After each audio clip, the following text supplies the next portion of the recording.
March 1888, New York disappears beneath 20 inches of snow, streetcars vanish, and the city falls silent, frozen in time for 3 long days. Tonight, you'll step into that frozen world and feel what it was like when New York stood still.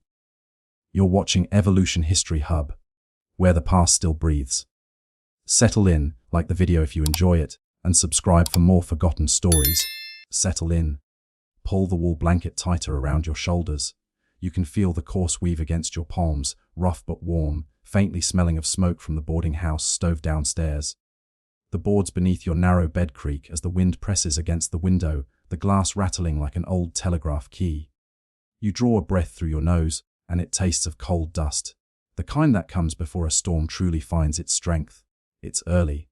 The light outside is a bruised blue, thin and sour, leaking in through the cracks of your curtain. You've been awake for an hour, listening to the storm's voice change pitch. A low moan, then a sudden sharpness, then a long pause, as if the city itself were drawing breath. From your small window you can barely make out 14th Street. Yesterday, the lamplighter's tracks were still visible, faint lines pressed in the slush. Now they're gone, swallowed under the first real drifts of snow. You rub warmth into your fingers and glance at your boots, standing like soldiers by the stove. The leather's cracked from years of salt and winter, the soles weren't smooth. They've carried you through 5 New York winters, 5 seasons of wet wool, frozen hands, and soot-stained snow. You'd thought you'd escaped this kind of cold when you left your father's farm in Oneida County back in '83. But the city, you've learned, has its own way of testing a man. Downstairs, Mrs. Henley, the landlady, bangs at the stovepipe with a poker. The sound echoes through the walls, followed by the hiss of coal catching. Someone coughs. Someone else swears softly at the draft. The boarding house always smells the same: boiled cabbage, soap, and the sour damp of wool coats hung too close together. You cross to the window. Outside the world has gone white. Not clean, storybook white, but heavy, the kind that bends fences and swallows stairways. The storm began yesterday morning, March 11, when the temperature dropped from 40 degrees to nearly 10 in a matter of hours. The wind's coming from the northwest now, off the Hudson, nearly 80 miles an hour by the last report. By midnight, they say, it might drop below 6 degrees. You tug the sash up an inch and are met by a gust so sharp it burns your teeth. You slam it shut again. The cold has a sound of its own, a whispering roar, 1,000 small collisions of ice and air. Behind you, on the table, the telegraph key gleams faintly in the dim light. You'd brought the instrument home last night after Western Union closed early. Just in case the office lost power, you'd worked the line until midnight, sending delayed messages to Albany, Boston, and Philadelphia. Then the wires began to hum strangely, faint, as if the cold itself were pulling the signal apart. Around 1 in the morning, the last connection flickered and died. You run your thumb over the brass knob. For years, the rhythm of that click and buzz has been your language, one that ties you to hundreds of unseen people across the country. Merchants, ship captains, railway dispatchers. Messages that cross miles in seconds. But this morning, the wires are dead. You think of the one message left undelivered, the folded slip of paper still tucked in your coat pocket. It came in late last night, a rush order from the company's south office near the Battery. The note was for a ship captain preparing to leave harbor with the morning tide. The steamer Narragansett, bound for Providence. The harbor telegraph was already down. You'd promised to deliver it by hand before the ship cast off. Outside, a gust shoves against the wall hard enough to rattle the lamp chimney. The wick flickers, then steadies. You dress slowly, shirt, vest, coat, each layer a shield against the creeping cold. Your breath fogs as you bend to pull on your boots. The laces are stiff, frozen at the tips. When you stand, the boards groan again. You check your pocket watch. 6:30, dawn though the light says otherwise. At the foot of the stairs, Mrs. Henley is ladling coffee into chipped mugs. The smell cuts through the cold like a memory of warmth. "You're not going out in that, are you?" she says, her voice muffled by the steam. You nod, pulling on your gloves. "Lord above, Thomas. They say the streetcars froze where they stood last night. Horses dead in their traces." She shakes her head. The drifts are up to the second-story windows on Broadway. "You'll catch your death." You offer her a quiet smile, a gesture more than a response, and wrap your scarf tighter. In the hallway mirror, your reflection looks older than 29. The winter light steals the color from your skin, makes your eyes pale. You think of the farm again, of your father splitting logs with his bare hands, the frost climbing his beard. He'd always said a man earns his living by how he endures. You hadn't understood it then. When you step outside, the world greets you with silence, thick, muffled, immense. Snow presses against the door as you shove it open, spilling in around your boots. The drifts along 14th Street rise taller than the carriages abandoned there. Telegraph poles lean under the weight of ice, their wires drooping like wet ropes. Somewhere a shutter slams and a voice curses into the wind. You make your way south, one slow step at a time. The air bites at your cheeks, and your eyelashes collect frost. Each breath feels like inhaling needles. The snow squeaks underfoot, that dry, crystalline sound that only comes when the temperature drops into the single digits. The city has become a labyrinth of whiteness. Storefront signs are half buried, and doorways resemble cave mouths. You pass a wagon turned on its side, the horse still hitched, its body covered in a thin crust of snow. The air smells faintly of manure and cold iron. At Union Square, a group of men huddle near a stalled streetcar. Its wheels are frozen to the rails. One man strikes the side with a hammer, trying to free it, but the sound dies in the wind. Someone laughs, the sound bitter. You nod as you pass, and one of them calls after you, "Fool's errand, friend. Nothing's moving today." You raise a gloved hand but don't answer. Your scarf muffles your breath, dampening the sound of your own heart. As you reach Broadway, the snow deepens. The familiar bustle, the calls of vendors, the clang of streetcars, the creak of wagon wheels, has vanished. The city has gone back to some earlier silence, as if time itself were buried. By the time you reach 10th Street, your legs ache from lifting through drifts up to your knees. Your fingers are numb despite the gloves. You pause beneath a lamppost where the glass globe has shattered, its edges rimed with ice. A faint hum lingers in the air. Not electricity, but the memory of it, as if the wires still dream of connection. You think again of the message in your pocket. You haven't read it. Company policy forbids it. But you imagine its simple cargo, schedules, a delay, perhaps a warning about the storm. Yet something in you knows it might matter more than that. You move on, shoulders hunched, following the faint outline of 5th Avenue southward. Buildings loom like cliffs of ice, their cornices heavy with snow. In one upper window, a curtain shifts. Someone watching, perhaps unwilling to step outside. Near Washington Square, a man calls to you from a doorway. He's wrapped in blankets, his beard white with frost. As it true the lines are down, he asks.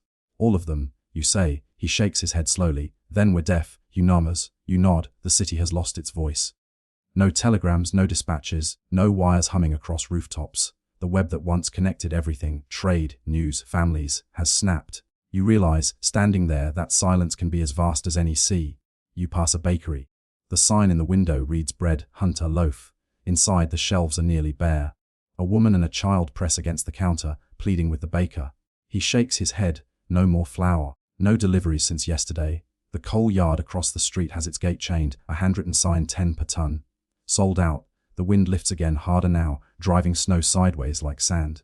It stings your eyes, and you bow your head. The drifts have begun to swallow even the lampposts. You can barely make out the outlines of carriages, some toppled, some half buried. You move between them like a ghost among frozen relics. At one corner, you spot a shape slumped against a wall. A man, perhaps asleep, perhaps not. You hesitate, then crouch beside him. His skin is pale, lips blue. You call to him softly, but he doesn't stir. The cold has taken him sometime in the night. You pull your scarf higher and stand. There's a hollow in your chest, not fear exactly, but awareness. The understanding that this storm has no mind for mercy. Still, you walk on. The harbor isn't far, 2 miles, perhaps 3. Though each block feels like a mile in this snow. You imagine the ships there, their masts swaying under the weight of ice. Crews shoveling desperately to keep decks clear. You picture the Narragansett, steam frozen in her pipes, waiting for a message that may never arrive. By the time you reach Canal Street, the wind has turned savage. You find temporary refuge in a doorway, the faint heat from a nearby stovepipe thawing the ice on your coat. The sound of the storm fills the narrow space, a low, endless rush, like the ocean in your ears. You close your eyes for a moment and think of your family farm again, the smell of hay, the crackle of the hearth, your mother's hands red from washing clothes in cold water. When you open your eyes, the world is whiter still. The city feels distant, unreachable, as if the snow has erased all boundaries between street and sky. You step out again, leaning into the wind. The snow gathers on your lashes, turning the world into a blur. Your breath comes slower now, steady, purposeful. Each movement feels deliberate, a conversation with the storm itself. You don't know yet whether you'll reach the harbor, or what the message in your pocket will mean once delivered. All you know is that something compels you forward, not duty, not pride, but a quiet insistence that the line must not end here. Behind you, 14th Street disappears under the snow. Ahead, the city's veins lie frozen silent. The only sound is the whisper of the wind through broken wires, carrying faint echoes of messages that once crossed miles in the blink of an eye. You adjust your scarf and keep walking. The snow deepens, the world narrows to the space of your next breath. Somewhere beyond the white horizon, the harbor waits, and perhaps, in that waiting, something more than survival. For now, the storm is your companion. The snow presses close, like a heavy blanket, and though the wind roars, there's a kind of stillness beneath it, a rhythm older than the city itself. You walk on quietly into the heart of the blizzard. The storm has swallowed the morning whole. When you glance upward, the sky no longer has shape, only a white churn, endless and thick, where direction itself feels uncertain. Every street you pass becomes narrower, like a tunnel carved through snow. The city's heartbeat, the clatter of wheels, the jangle of bells, the hum of wire, has gone still. You push southward, the wind gnawing at your coat seams. Somewhere above the rooftops, the last remaining telegraph lines sag in frozen arcs, their glass insulators coated in frost. You can almost hear them crackle faintly in protest before silence claims them. A man's figure appears through the haze, then another. They move like shapes in a dream, each hunched low, each carrying something precious against their chest. One drags a sack of coal. Another clutches a loaf of bread wrapped in newspaper. All of you share the same instinct: keep moving, keep breathing. You pass the Western Union substation near Houston Street. The front door hangs half open, snow piled knee-deep in the threshold. You step inside, grateful for even a few degrees reprieve. The room smells of cold iron and burnt oil. Inside, two operators sit by the dark switchboard, staring at the dead instruments. "Anything?" you ask, voice muffled by your scarf. One of them, a young fellow with a cracked lip, shakes his head. "Nothing east or north. Albany's gone, Boston's gone. Washington flickered before dawn, then blacked out. We're cut off." You glance at the board, a web of silent brass and wire. Once each line carried hundreds of messages and hour market updates, ship clearances, family telegrams from distant towns. The loss feels like losing language itself. The other operator, an older man named Keegan, rubs his hands by a cold lamp. "We had a note come through before the line died," he says quietly. "Battery office said the harbor's near impassable. Ice flows on the East River. Steamers can't make headway." You nod, the weight of the message in your pocket growing heavier. You feel for it. Paper, still dry, though the edges are cold. The name written on the envelope's corner reads "Capt. R.A. Wilkes, S. Narragansett, Pier 44, North River." Keegan looks at you carefully. "You heading that way?" "I gave my word," you say. He studies you a moment longer, then sighs. "They say the ferries froze midstream last night. 20 people trapped out there till morning. The East River's a coffin now. You best wait this thing out, lad." You want to agree. Your fingers ache, your breath burns, your boots are soaked. But there's something in you that won't bend. The lines may have fallen, but your duty hasn't. The captain's waiting for word that won't come any other way. You glance once more at the dead board, the blank faces of the instruments, and then back to the door. Keegan says, "If you go, take this." He reaches under the counter and produces a small metal flask. The smell of whiskey reaches you even before you unscrew it. "For the cold," he mutters. "Not for courage." You nod your thanks, slip the flask into your coat, and step back into the storm. The snow is deeper now, past your knees. The wind drives needles of ice into your cheeks. The city's shapes distort and vanish. Lampposts, stoops, wagons, all lost under the white tide. You follow what's left of Broadway southward. The snow muffles even your own thoughts. Occasionally you glimpse a figure crossing an intersection. Someone fighting the same losing battle against the wind. A woman clings to a lamppost, skirts whipping. A policeman struggles to keep his lantern lit. At the corner of Broome Street, you stop short. Ahead of you, the elevated railway looms, or what's left of it. The steel track, suspended 30 feet above the street, is coated in ice so thick it glows dull grey in the dim light. A train sits frozen mid-route, its windows fogged, its engine dead. You can see silhouettes inside, passengers wrapped in blankets, their breath fogging the glass. You can hear the creak of the structure above, strained by the wind. Somewhere metal snaps, a sharp, hollow sound, and a length of icicle falls, shattering on the cobblestones. The storm is no longer simply weather. It's a presence vast and patient, reshaping the world one block at a time. You keep walking. By the time you reach the lower streets near the harbor, the snow has turned to hard pellets, stinging your face. You duck into a narrow alley to rest. Here the wind is quieter. The air smells of coal smoke, wet rope, and brine. A newspaper sheet flutters against your boot. The New York Tribune, yesterday's edition, its ink running from moisture. The headline still legible near the top reads, "Winter's fury sweeps the coast. Ships warned to delay departure." Below it, a smaller line catches your eye. "Steamer Narragansett expected to sail before noon." You fold the page carefully, tucking it into your coat. It feels like confirmation, or warning. Somewhere nearby, a bell tolls faintly through the snow. The sound is dull, smothered. You picture the harbor, ships huddled in the ice, crews waiting for signal. A figure steps out from the alley's far end, a boy, maybe 12, wearing a cap 2 sizes too big. His face is red with cold, his nose running. "Mister," he calls, voice barely carrying over the wind. "You going to the piers?" "I am," you say. "Don't," the boy warns. "They say a roof went down at Pier 42 this morning. Killed 2 men shoveling coal." You crouch slightly so you can meet his eyes. "You got folks nearby?" He shakes his head.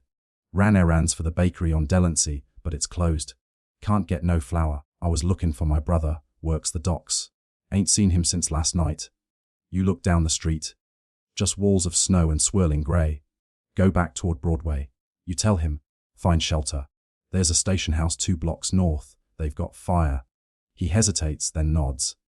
Before he leaves, he glances at the envelope sticking out of your pocket. "You're still going, ain't you?" "I am."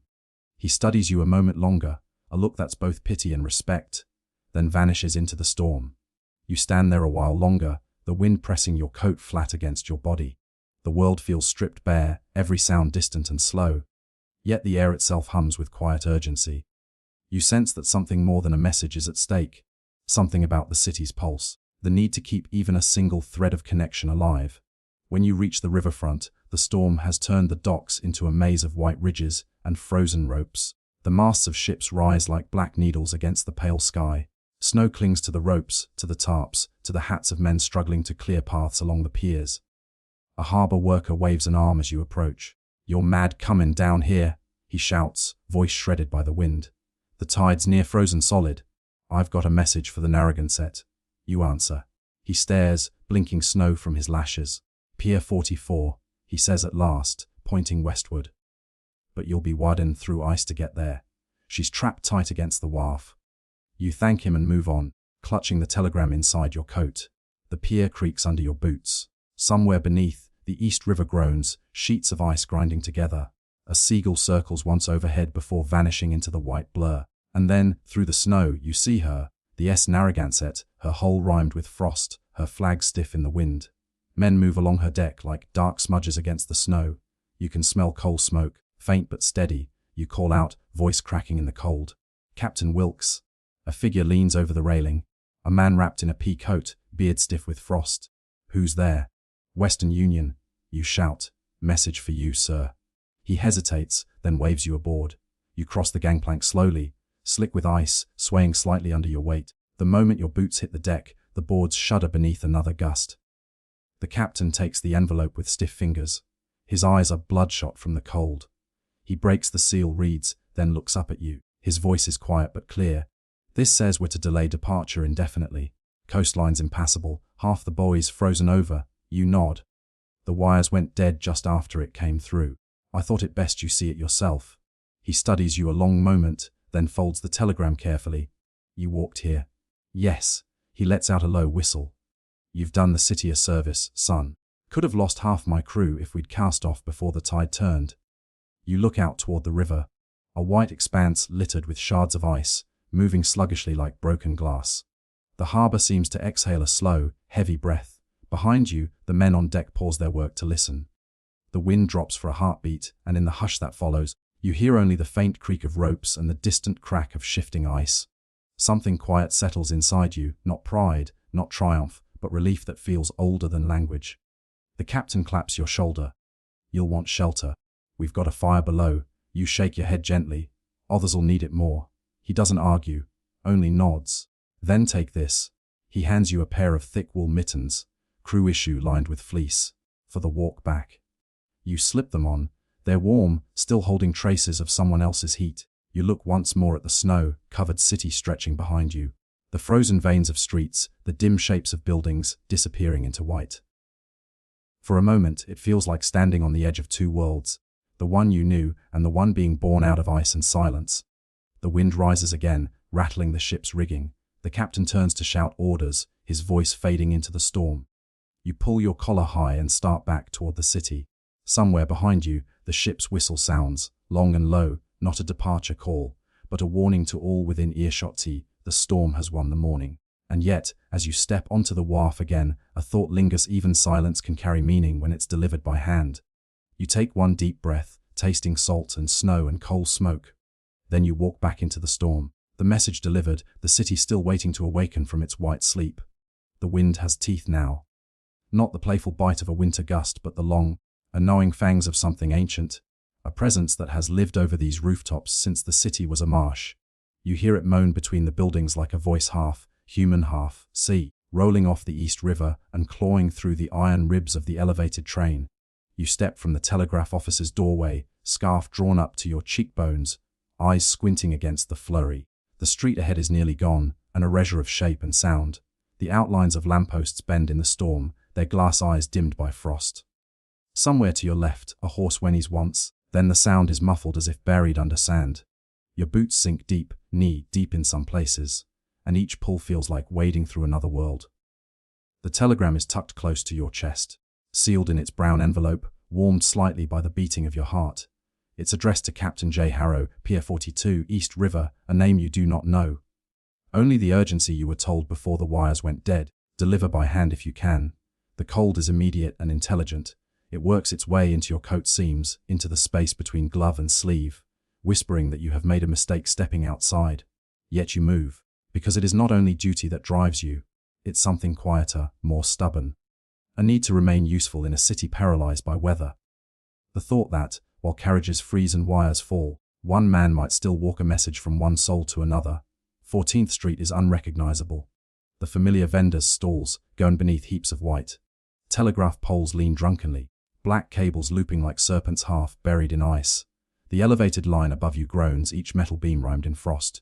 A train car sits motionless midway between stations, tilted slightly as if frozen mid-climb. Through its window you glimpse shadows of passengers still trapped inside, faces drawn, eyes fogged with breath.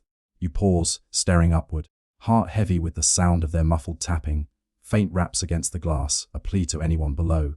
You raise your arm, meaning to wave, but the snow lashes so hard that you drop it again, useless. A man's voice cuts through the white noise. Don't bother. He's a blur at first, then resolves into a figure emerging from a doorway, wrapped in an oilskin coat, cap pulled low. His beard is silver with ice. They can't get out. Doors froze solid. City'll have to dig them down come morning. He steps beside you, stamping his boots, and you both look up at the train car, its wheels locked in snow, its passengers motionless as ghosts in a lantern. Been at it since last night, the man mutters. Ain't no city left, not today. You nod, unable to think of a reply. The wind sweeps between you, carrying snow like powdered glass. When you look back, the man has already turned away, vanishing into the white. You make your way south, past the outlines of buried carts and slumped awnings, through a city reduced to a sketch of itself. You pass a collapsed roof near Union Square, timbers jutting up like ribs. A cat darts from beneath, its tail stiff, vanishing into a snow tunnel. Each block takes longer than the last. Your breath forms clouds that freeze on your collar, the damp fabric crusting to ice. Your body moves by memory more than vision.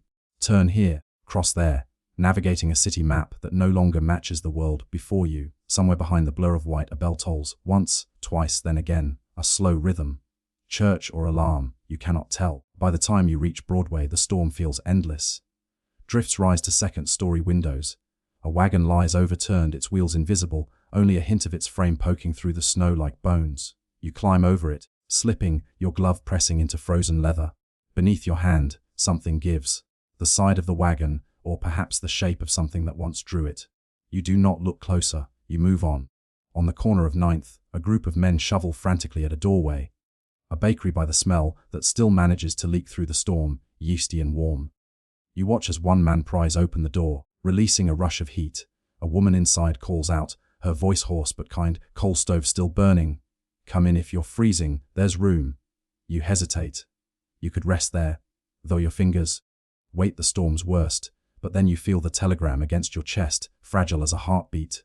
Thank you. You shout through your scarf, "But I've got to get to the river." The men look at you as though you've gone mad. One, a young Irish labourer with frost in his lashes, shakes his head. "The river. You'll not make it. The docks are under a wall of snow, laddie. Ships are frozen to their berths." You nod once, grateful for the warning but unable to stop. You press forward through the storm's core. The city seems suspended in silence now, save for the howl of wind. The snowflakes are larger, not flakes, but shards of white paper, each one swirling in patterns too wild for thought. By the time you reach the Bowery, your limbs ache with a deep, slow numbness. The edges of buildings blur like the edges of memory. You duck under a dangling sign, "Tavern and Lodgings, Huntire Night." Its chain creaking under the ice. Through the window, a handful of figures huddle around a stove, their faces red and glassy with drink. The storm outside makes every sound distant. You hear laughter, muffled like it comes from another life. But when you open the door, a gust follows you in, scattering ash from the stove and drawing curses from the men. "Shut it, damn fool," one growls. You close it fast. The warmth inside stings your skin, making your fingers ache as blood returns. The barkeep looks up from behind a counter littered with half-empty bottles. "You lost, son. Pier 42. You manage," voice raw. "Need to reach a ship captain before he sails." The barkeep laughs, a low dry sound. "He's not sailing anywhere. Harbor's a sheet of ice, thick as a table. You'd sooner walk to Brooklyn across it." You drop your eyes to the telegram, the brown paper spotted with melted snow. "Then I'll walk," you whisper. The men stare for a moment, then one chuckles, shaking his head.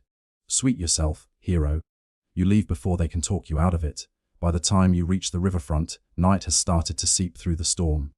The city lights are dim, flickering amber behind the haze. What should be the East River looks more like an endless field of white. Masts rise from it like black spears, frozen mid-gesture. Ships sit locked in place, silent hulks rimed with frost. The piers are almost unrecognizable. Wooden planks buried, ropes and tarps stiff with ice. You pick your way across what might be a dock, half guessing by the shapes of barrels and crates. "Captain Harrow." You call out, your voice immediately torn away. "Captain J. Harrow," only the storm answers. You move along the line of ships, reading names through the blur. Narragansett, Meridian S. Providence. Each one a frozen shadow. Then, faintly through the snow, a light, yellow and trembling, spilling from a cabin door halfway down the pier. You stumble toward it, your boots cracking the crust of ice. The door opens and a man's figure looms, heavy coat, cap pulled low, lantern in hand. "Who's there?" he shouts. "Thomas Avery, Western Union. I've got a message for Captain Harrow." The man steps closer, squinting against the snow. His face is lined, wind-burned, eyes pale blue and steady. "That be me," he says at last. "Though you're a fool for coming out in this." You reach into your coat and hand him the envelope. He breaks the seal with a stiff thumb and reads by the lantern's light, the paper trembling in the wind. His expression changes, not surprise exactly, but the quiet recognition of something heavy. He folds it once, tucks it away, and looks at you. "Much obliged, son. This may have just saved lives." You don't ask what it says. Some messages are meant only to pass through your hands. The captain studies you a moment longer, then nods toward the cabin. "Get inside. Warm yourself. You'll die out here." You almost say yes. The thought of heat, of stillness, of a mug of something hot, it feels like salvation. But then you look back toward the city, the invisible skyline behind the curtain of snow. Somewhere out there is your boarding house, your telegraph desk, your narrow bed, still cold from this morning. The world you belong to. You shake your head. "I should get back before I can't find the way." The captain hesitates, then claps you on the shoulder. "Godspeed, Avery." And then you turn. The journey back feels slower, heavier, as if each step is through memory rather than snow. You follow your own footprints, though the wind erases them almost immediately, forcing you to trust the faint rhythm of direction that still beats inside your skull. The city lights blur into halos. Somewhere a church bell rings 6 times. You stop at one corner where a lamppost leans low, its glass globe shattered. A child's mitten lies nearby, red, half buried. You pick it up, brush off the snow, and tuck it onto the post's metal hook. The gesture feels like a prayer, though you're not sure for whom. When you reach Union Square again, the bakery's doorway is snowed over. No voices. Only the echo of wind moving through streets that sound hollow now, like empty lungs. You keep walking. By the time you reach 14th Street, your legs tremble from exhaustion. Your hands have gone beyond pain into numb peace. The storm has softened a little, the flakes slower, larger, falling in silence now, as though the sky has finally grown tired.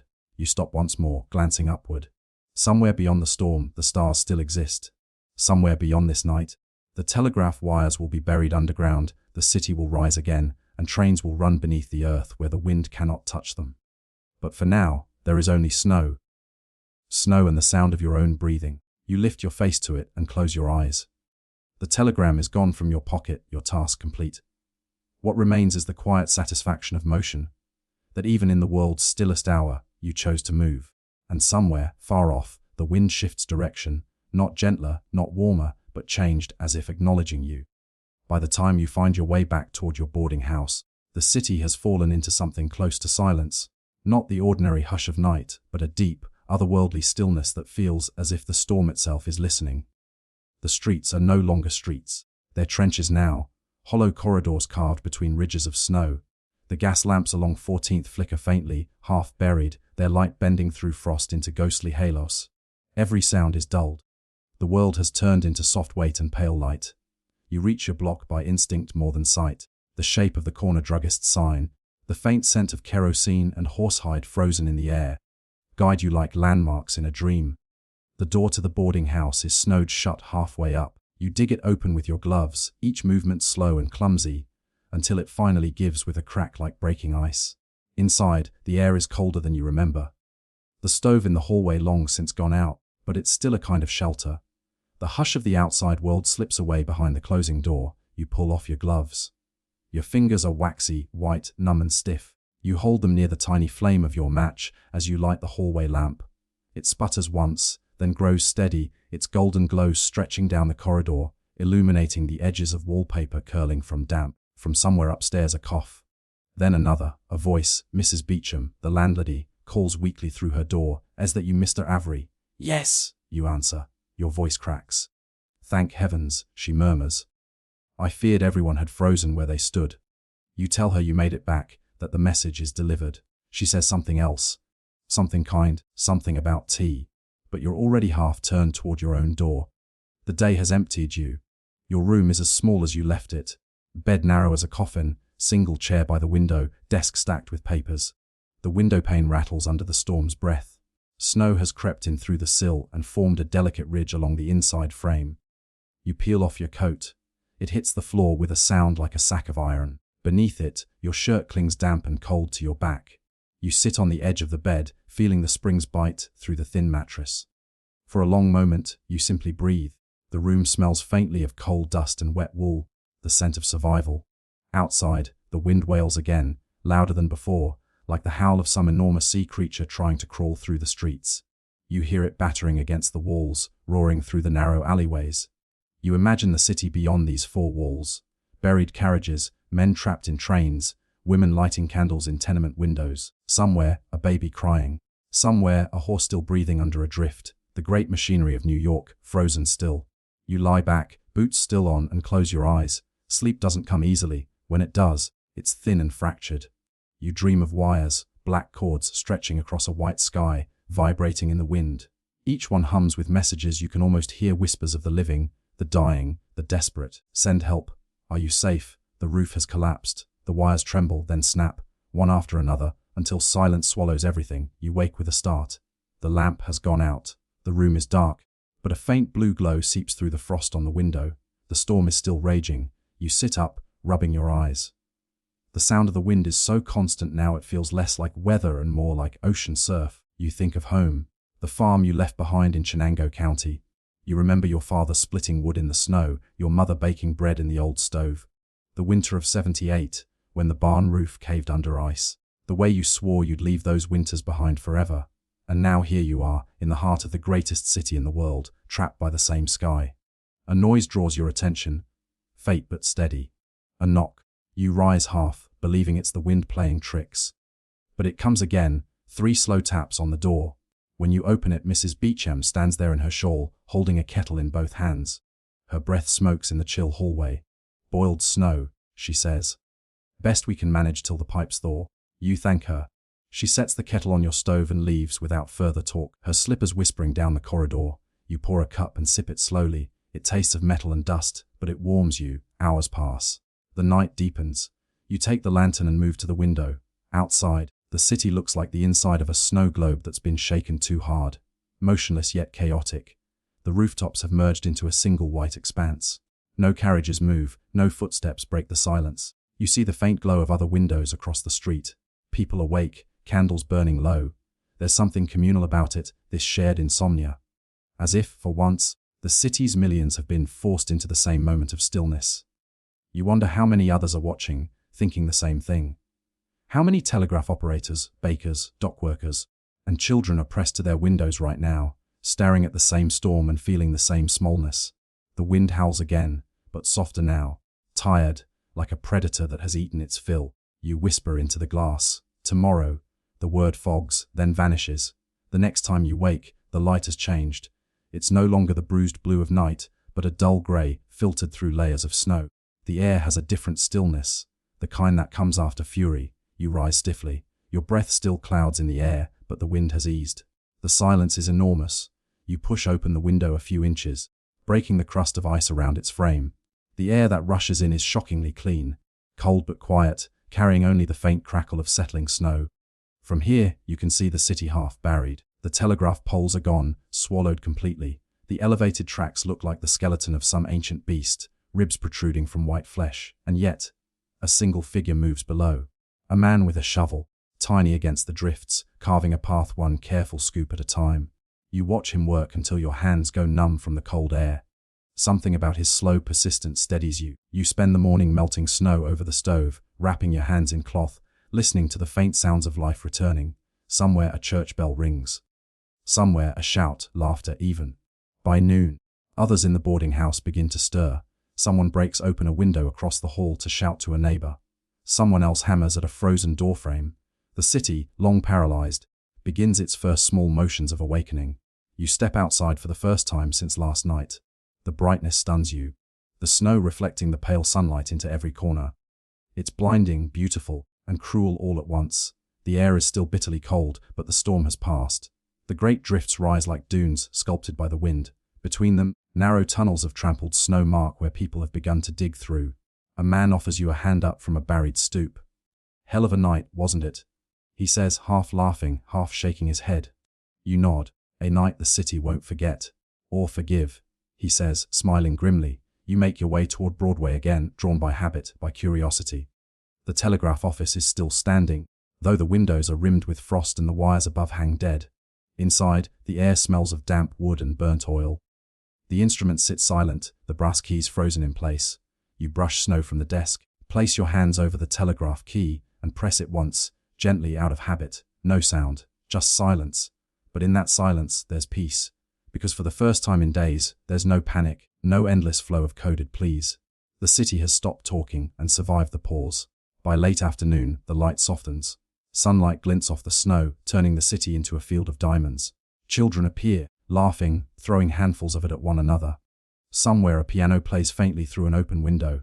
You step outside the office again and breathe deeply. The air feels new. The snow crunches underfoot as you walk toward the river once more. Ships still sit trapped in the ice, but their flags hang limp in the calm. You think of Captain Harrow and his message, now safely delivered, and wonder what part it played in this wider storm of human survival. You lean on the rail and watch the light fade across the frozen water.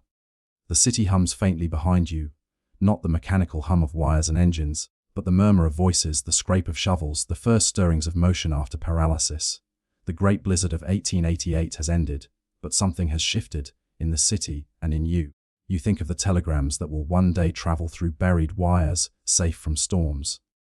Of trains that will glide beneath the streets instead of above them. Of the people who will look back on this frozen week and see the moment the city began to think differently about itself. You feel it, that quiet realization that even the fiercest storm can become foundation. And as the last light dies over the East River, you pull your scarf a little tighter, turn toward home, and begin the slow walk back through the thawing streets. Each step is small, deliberate, and certain, the rhythm of a man who has seen the city stop and live again. The storm has ended, but the city has not yet remembered how to move. You wake to a strange quiet, one that feels almost hollow, the sound of a place trying to decide what comes next. The air in your room is sharp enough to see your breath. The stove sits cold. Outside your window, the light has turned faintly gold, reflecting off the endless white. You dress slowly, your fingers clumsy in the chill, buttoning your shirt and pulling on the stiff coat that still smells faintly of kerosene. The memory of last night lingers in your muscles, the push through the wind, the endless white corridors, the hollow knock of Mrs. Beecham at your door with her kettle of melted snow. The city survived, somehow, but it will be days before it wakes fully. You know your next task before you even reach the door. The telegraph office is dead, but not lost. There are lines to check, wires to salvage, and reports to write for Western Union. More than that, there are people still stranded, still waiting for word, still clinging to the hope that their messages will find someone, somewhere. And so, you begin to prepare. The narrow hall smells of damp wool and soot. The other boarders are awake now, faces pale, bundled in shawls and overcoats. Someone has managed to light a small stove downstairs, its smoke drifting lazily up the stairwell. "City's sending men out today," says a voice. It's Mr. Flanagan, the retired cooper who lives 2 doors down. They're asking for volunteers to help dig the streetcars free. You nod. Where? Union Square, mostly. But they'll need hands all the way to Broadway. He pauses, eyes narrowing. "You're not thinking of going out again, are you?" "I have to," you say simply. He sighs through his nose, pulling his scarf tighter. A fool's errand, that. Still, good men don't rest when there's work to be done. Godspeed, Avery. You thank him and descend the stairs. Outside, the snow gleams beneath the pale sun. It's blinding, but beautiful. You shield your eyes and take in the damage. Telegraph poles lean drunkenly, their wires twisted together like black vines. Some have vanished entirely, swallowed by the drifts. The street is nearly impassable, with snow piled higher than the horses' heads. Windows are frosted over from the inside, doors half buried. Yet, life flickers back in small gestures. A milkman dragging his cart on runners, selling what's left of his stock for twice the price. A boy clambering onto a drift to wave a flag, marking the path of a hidden stairwell. A group of men with shovels, laughing in bursts between heaves of snow. You turn toward Broadway, where the city's pulse once ran strongest.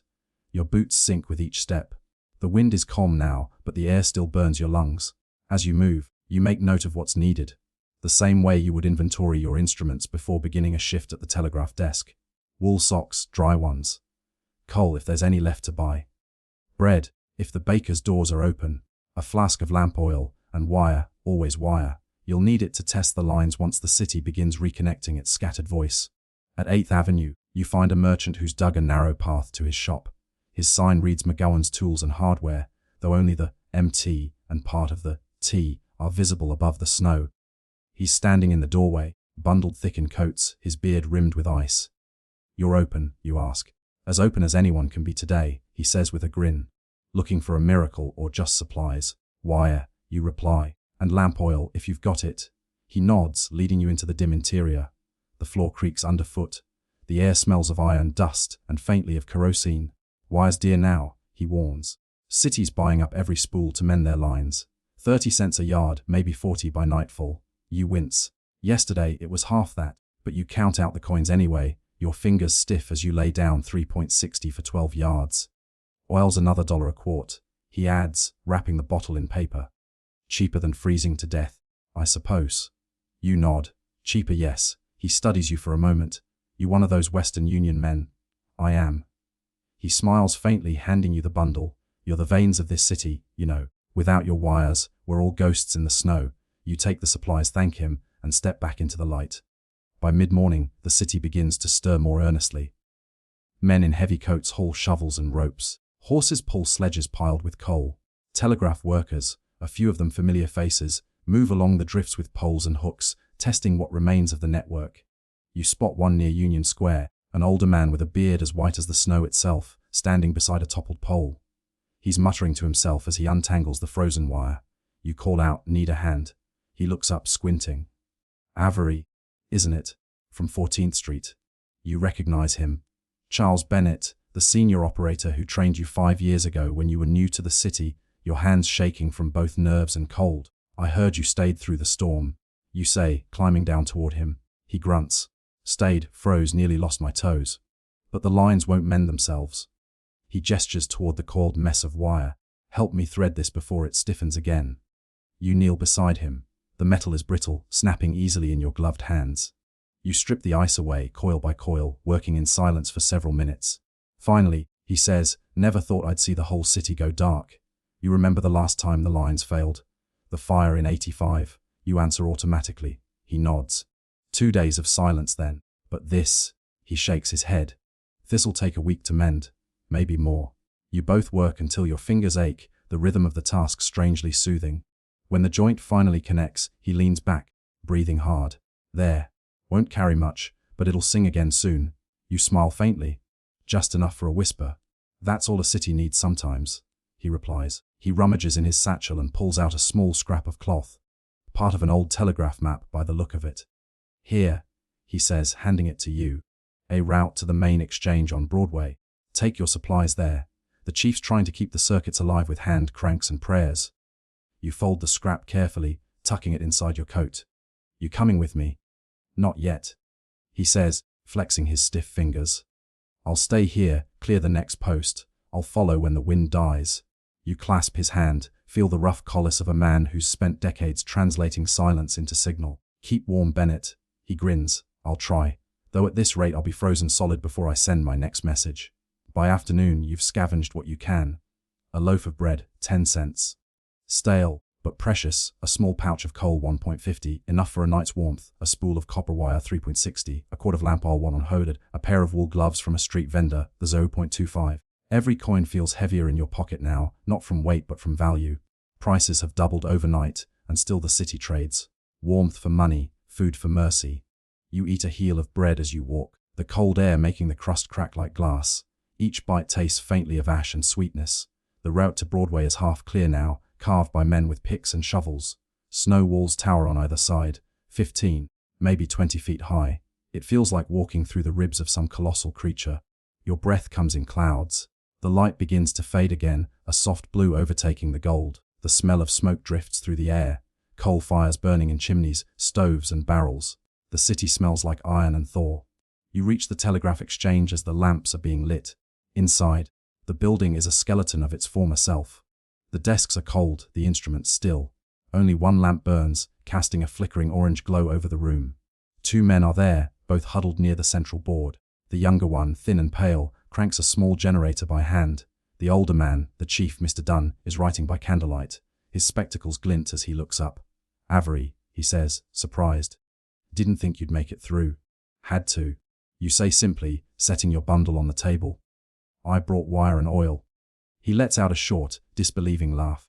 Saints preserve us. Someone still thinks ahead. You hand him the wire. Bennett said you're holding the circuits together. He nods. Barely. The city's deaf as stone. But we've got one line still whispering through to Newark. If we can splice another, maybe we'll reach Boston by morning. You move to the table, laying out your tools. The room smells of hot metal and cold air. Together, the 3 of you work by lamplight, stripping, twisting, soldering, testing. The only sounds are the creak of wire and the soft click of the key as you send test tones into the void. After an hour, a faint spark answers, a distant echo from the other side. Dunn grins warily. There she is. Boston's alive. The younger man exhales. First line back since the storm. You smile, a quiet warmth spreading through your chest.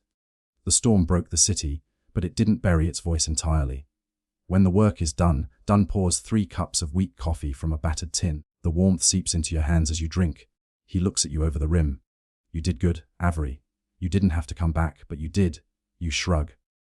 The city still has things to say. He nods slowly, eyes reflecting the lamp flame. And men like you to carry the words. Outside, the wind has died completely. The lamps along Broadway burn steady, their light soft against the drifts. The night smells of thawing snow and smoke, a promise that spring will come, eventually. You finish a coffee, set the cup down, and draw your gloves tight. Tomorrow, there will be more wires to mend, more streets to dig, more lives to connect again. But for now, in this small pool of light, surrounded by quiet and warmth, you let yourself breathe. The storm took much. Voices, homes, even lives. But it left behind a kind of fragile communion. A city learning to speak again, one whisper at a time. And as you pack your tools and step out into the silver light of the evening, the sound that greets you is not the wind nor the silence. It's the faint, steady tapping of a telegraph key from somewhere down the block, a single, rhythmic pulse in the frozen air.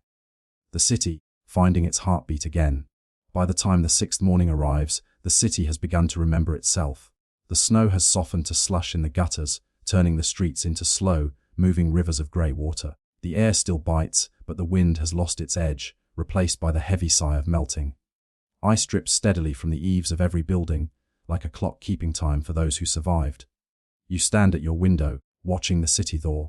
The rooftops glitter, the spires shine like they've been reborn. You can hear sound again. The clatter of shovels, the creak of wagon wheels, the distant bark of a dog. For the first time in nearly a week, the world feels almost human. You wrap your scarf once more around your neck, though it's already damp from use. Your coat is patched now, the sleeve roughly stitched from an old blanket. You fasten it anyway. You have a task, perhaps your last before you leave this place behind. There's word from the exchange. Western Union is sending teams north, into Connecticut and Massachusetts, to rebuild the long-distance lines. It will take months. They're calling for any operators who can travel, who can work in the open cold, who can endure isolation and silence. You volunteered without hesitation. The boarding house kitchen smells of burnt coffee and thawed potatoes. Mrs. Beecham stands by the stove, her red hands busy turning bread in a pan. Her face brightens when she sees you, though her eyes are ringed with fatigue. "You're up early, Thomas," she says. "There's porridge left, if you don't mind it plain." You sit, take the bowl she offers. The spoon clinks softly against the ceramic. "I hear the city's sending work crews north," she says after a moment, watching you. You nod. "They need telegraph men. The lines are down all the way to Albany." Her brow creases. "And you mean to go?" "I do." She sighs, wiping her hands on her apron. "Always running toward the storm, you are." You smile faintly. "Someone has to tell the world what happened here." Mrs. Beecham shakes her head, though there's affection behind it. "You'll catch your death chasing wires through the snow, but," she sets a small wrapped parcel on the table. "Here, bread and dried apples, for the road." You hesitate, then take it. "Thank you, for everything." She waves a hand. "Go on then. You've got work to do. And if you come back through New York, there'll be a room waiting, provided you can pay the rent." You laugh softly, stand, and sling your satchel over your shoulder. The warmth of the kitchen lingers on your skin, even after you step into the street. The city is a different creature now. The snow still towers in places, but paths have been carved through it. Narrow, muddy arteries that pulse with the movement of wagons and bundled figures. The smell of coal and steam fills the air. Lines of telegraph workers stretch along the avenues, their poles balanced across shoulders, their boots crunching through the half-frozen muck. Everywhere, the sound of rebuilding hammer against wood, shovel against ice, the metallic song of wire being drawn tight again. You pass the church on 14th Street. Its bell, frozen silent during the blizzard, tolls faintly now, a thin, uncertain note that drifts above the rooftops. Beneath it, the steps are crowded with people searching for news. Notices pinned to the walls flutter in the wind. Mesienkcets low-key far hail pned. You stop to read one. The handwriting is careful, slanted. Sarah Bennett, age 8, last seen near Grand Street. Your chest tightens. You know the name Bennett. Charles Bennett, your old mentor, the one you helped in the snow. You wonder if she's his granddaughter. The thought lodges in your mind as you move on. The telegraph exchange is busier than it's been since before the storm. Lamps burn in every corner, and the air hums faintly with power. The sound is comforting, the soft tap of keys, the delicate tremor of electricity passing through copper once more. Mr. Dunn, the chief, stands near the central table, sleeves rolled up, his grey hair wild from lack of sleep. He looks up when he sees you. "Avery," he calls. Good timing. "The crew to Albany leaves at noon. You still coming?" You nod. "I've got my gear." "Good man," he says, clapping you on the shoulder. "We'll miss you here. You've done solid work." You set your satchel down, pull out the map Bennett gave you days ago, the one scrawled on torn parchment. It's wrinkled now, softened by the damp, but still legible. You unfold it carefully, smoothing it on the desk. "Before I go," you say, "any word on Bennett?" Dunn's smile falters. He looks away. "They found him yesterday, near 17th Street. Didn't make it through the night after the storm." You close your eyes. The room seems to tilt slightly, the faint hum of the telegraph fading beneath a heavier silence. Dunn clears his throat. He saved a dozen lines before he froze. The man worked himself to the end. You nod slowly, folding the map again. "He taught me everything I know." Dunny's gaze softens. "Then carry his work north. He'd want that." You tighten the strap of your satchel. "I will." By late morning, the crew gathers at the edge of the city. 6 men, 2 wagons, and a horse team that looks half-starved but determined. Each man carries wire spools, tools, and food wrapped in oilcloth. They speak little. There's a quiet understanding between them, a shared fatigue that words can't ease. You find a place near the back of the wagon. The sky above is pale and cloudless, the kind of blue that comes only after the fiercest storm. The snow along the road glows in the light, turning the world into a landscape of mirrors. As the horses lurch forward, the city begins to fall away behind you. The towers of Manhattan still crowned with ice, smoke rising from their chimneys in thin grey ribbons. The road north is rough, half cleared by prison gangs and volunteers. Telegraph poles lie scattered like fallen soldiers. In the distance you see others being raised again, the lines stretching like threads across the open white. Each mile feels like both an ending and a beginning. You stop at dusk near a small town, Yonkers, or what's left of it.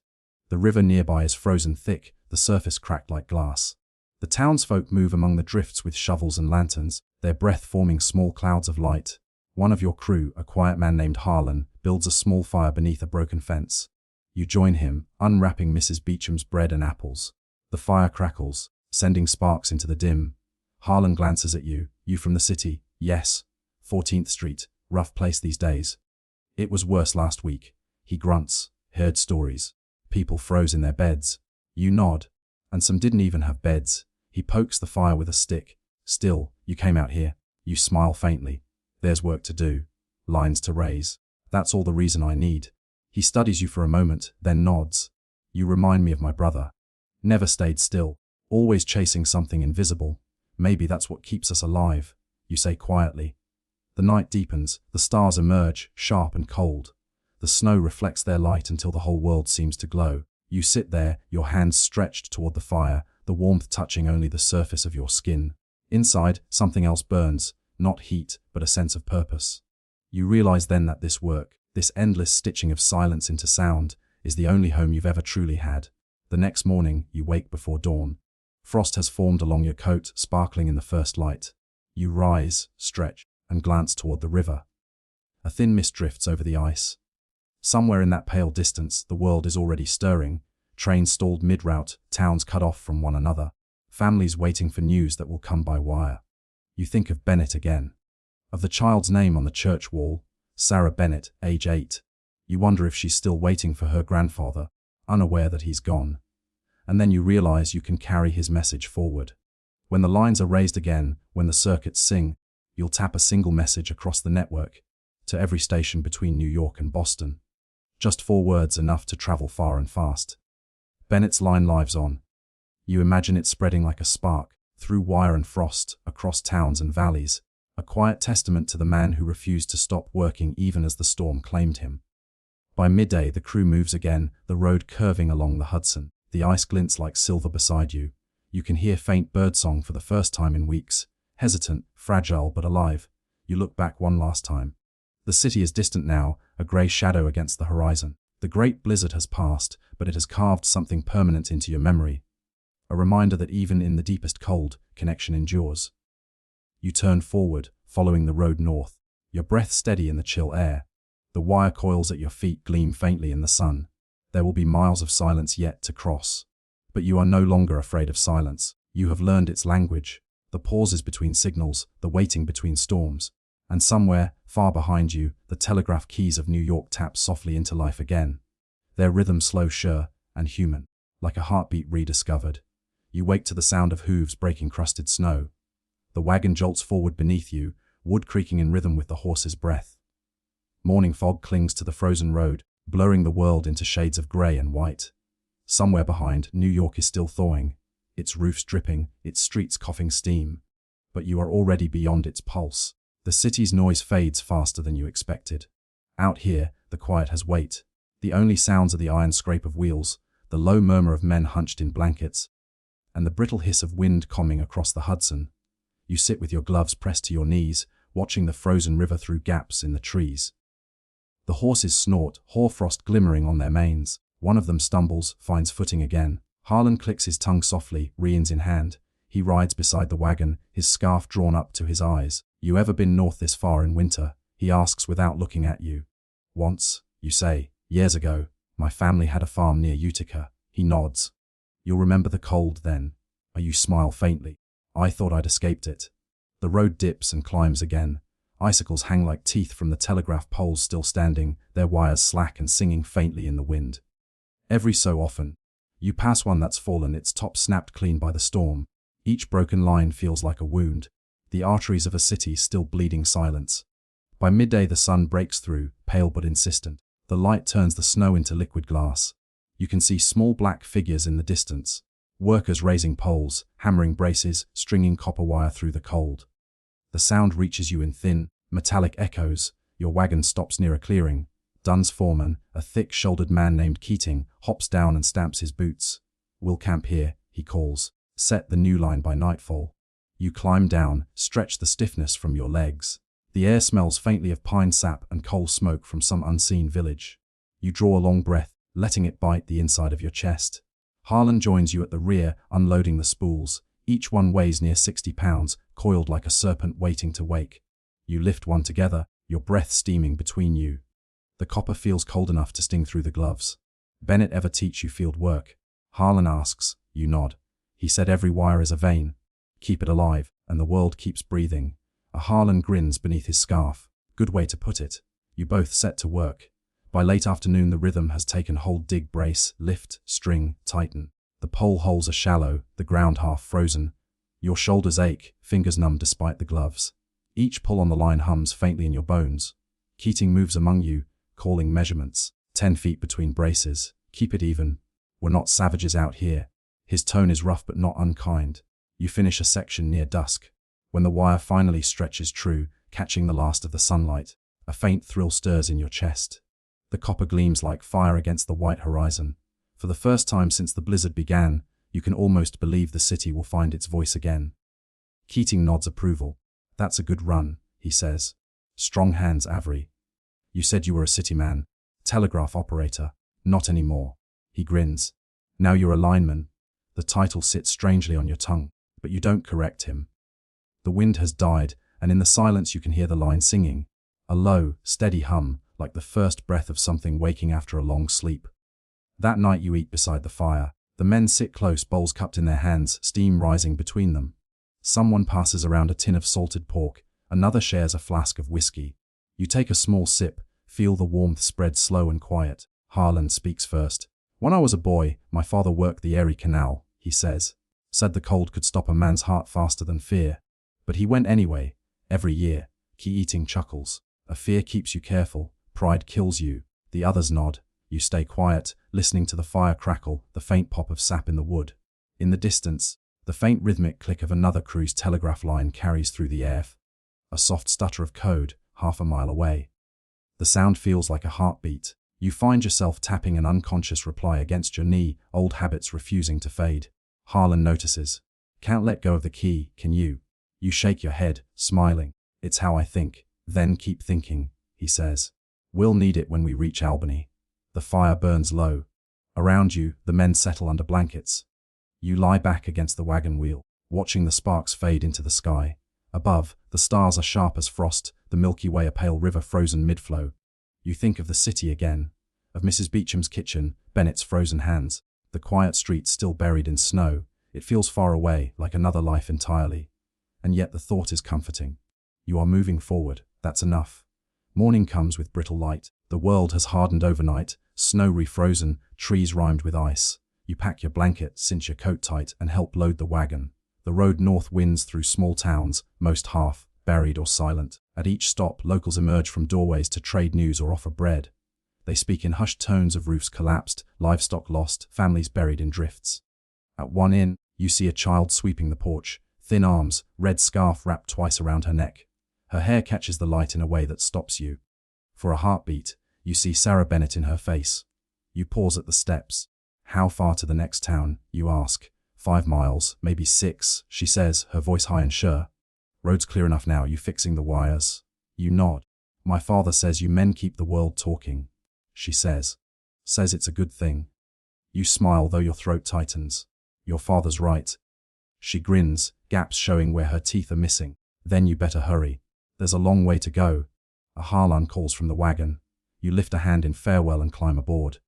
The child watches as you roll away, her red scarf a small flare against the white. By afternoon, the road climbs into open country. The air smells different, sharper, cleaner, carrying the faint sweetness of thawing pine.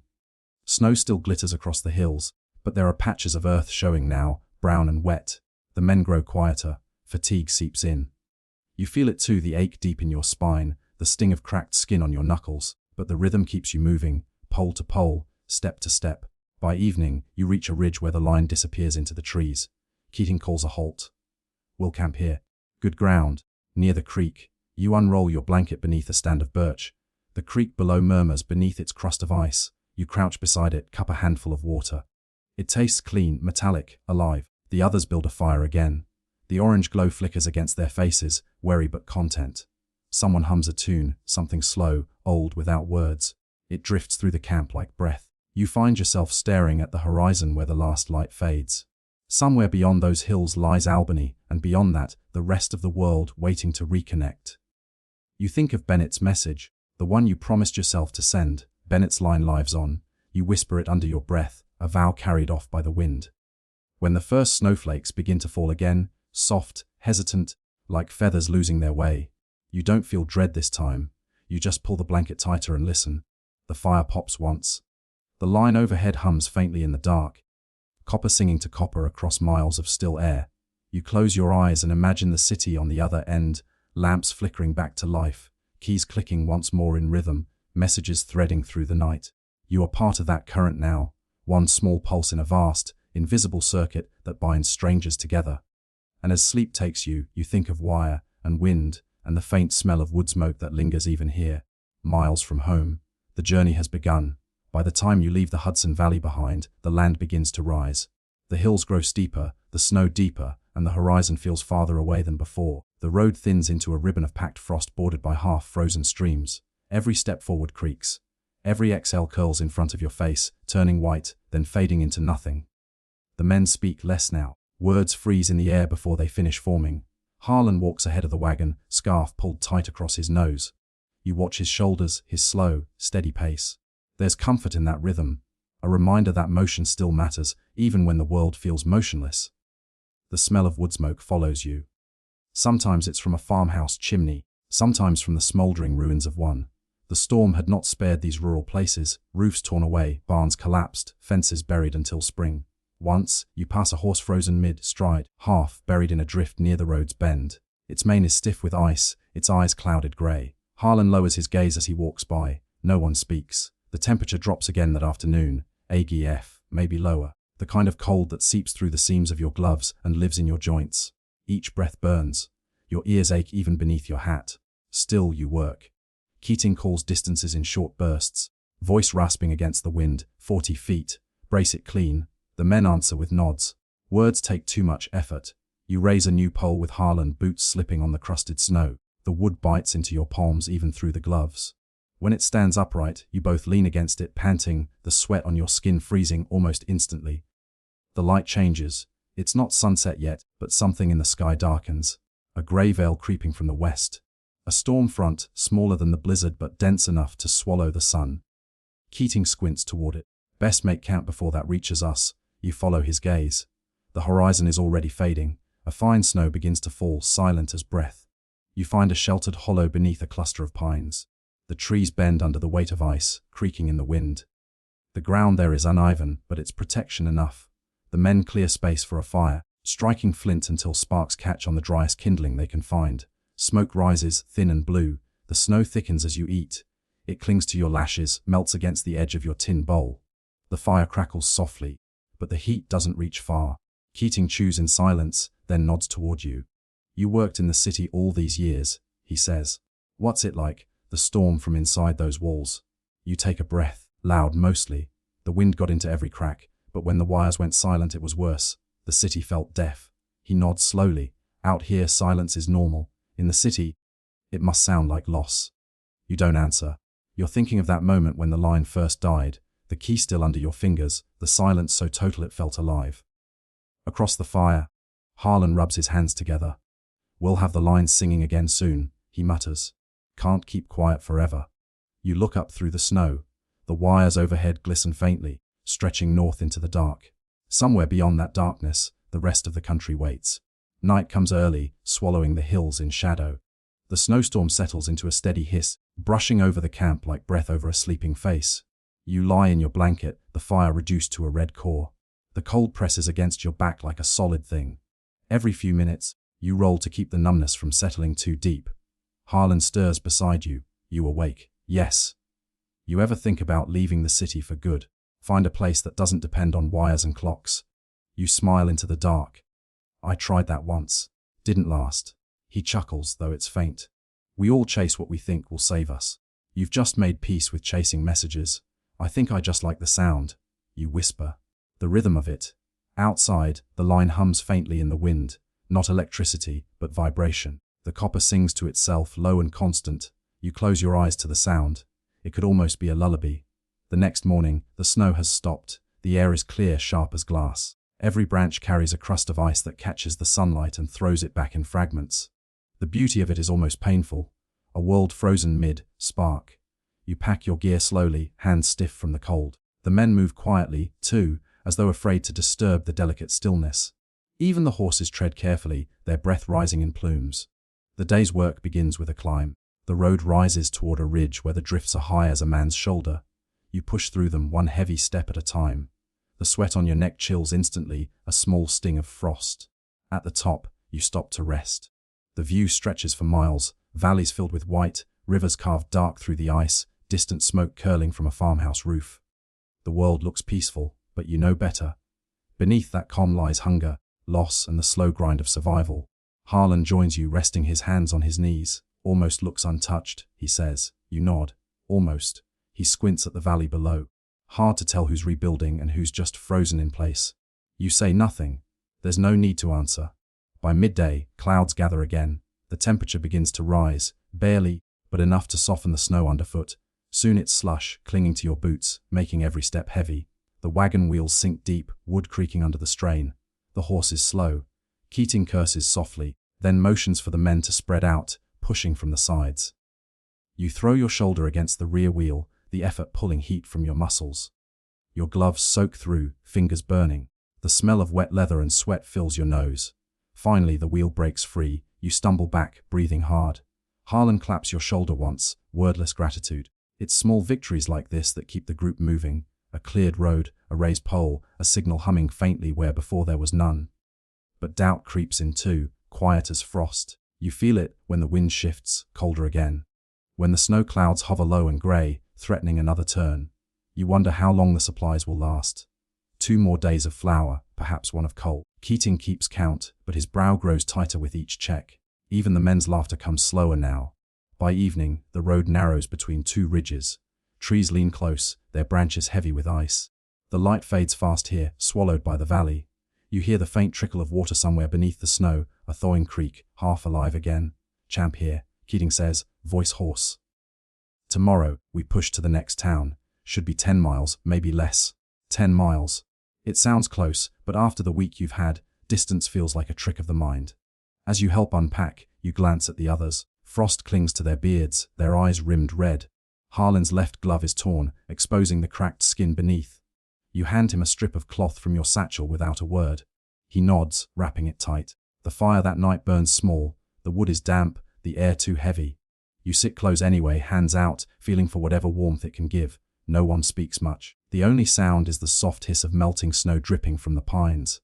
It falls in slow, rhythmic drops onto the fire, each one vanishing in a brief hiss of steam. As you drift toward sleep, the thought returns, the one that's been whispering since the city faded from view. Why am I still walking north? The practical answer is simple: it's your job, your duty. To rebuild the lines, to restore what the storm destroyed. But there's another layer, deeper and quieter.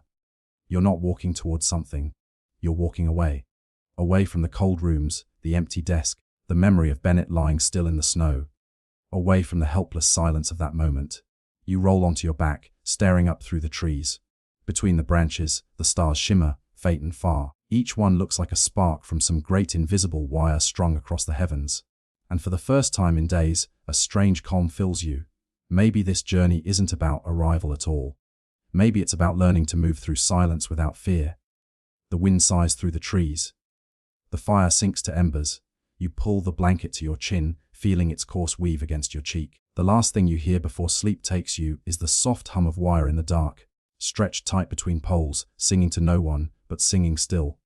Morning comes like a slow ache. You wake stiff. every joint protesting the cold. The ground beneath your blanket has frozen solid again, and your breath hangs in the air like a pale ribbon before dissolving. Your hands are swollen from the work of yesterday, red at the knuckles, skin split in fine white cracks that sting when you close your fists. The fire is gone, only a black pit rimmed with frost. Harlan is already up, stamping his boots, trying to coax warmth into his legs. Keating moves among the men, quiet, counting faces. He pauses when he reaches you, then nods once. "Eat something," he says, voice gravelly. "It's a long day ahead." You reach for your pack. The bread is hard as stone, and the last of the salt pork shines with a layer of ice. You gnaw at both, not from hunger but necessity.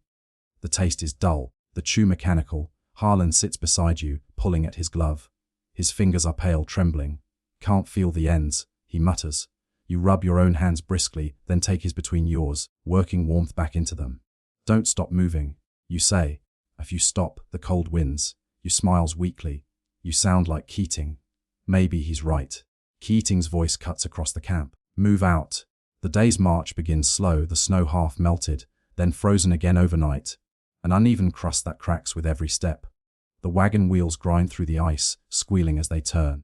The horses labor under their harnesses, their flanks streaked white with frost. The air smells of damp wood and iron. Your breath fogs your scarf, leaving it stiff. An hour in, a pole cracks under its own weight. The sound is sharp, like a rifle shot. Everyone freezes. Keating curses under his breath and strides toward it. The base had split clean through. Ice had seeped into the wood overnight, expanding, and when the morning sun hit it, the pressure did the rest. Harlan stares at the broken stump. "Feels like the storm's still alive," he says.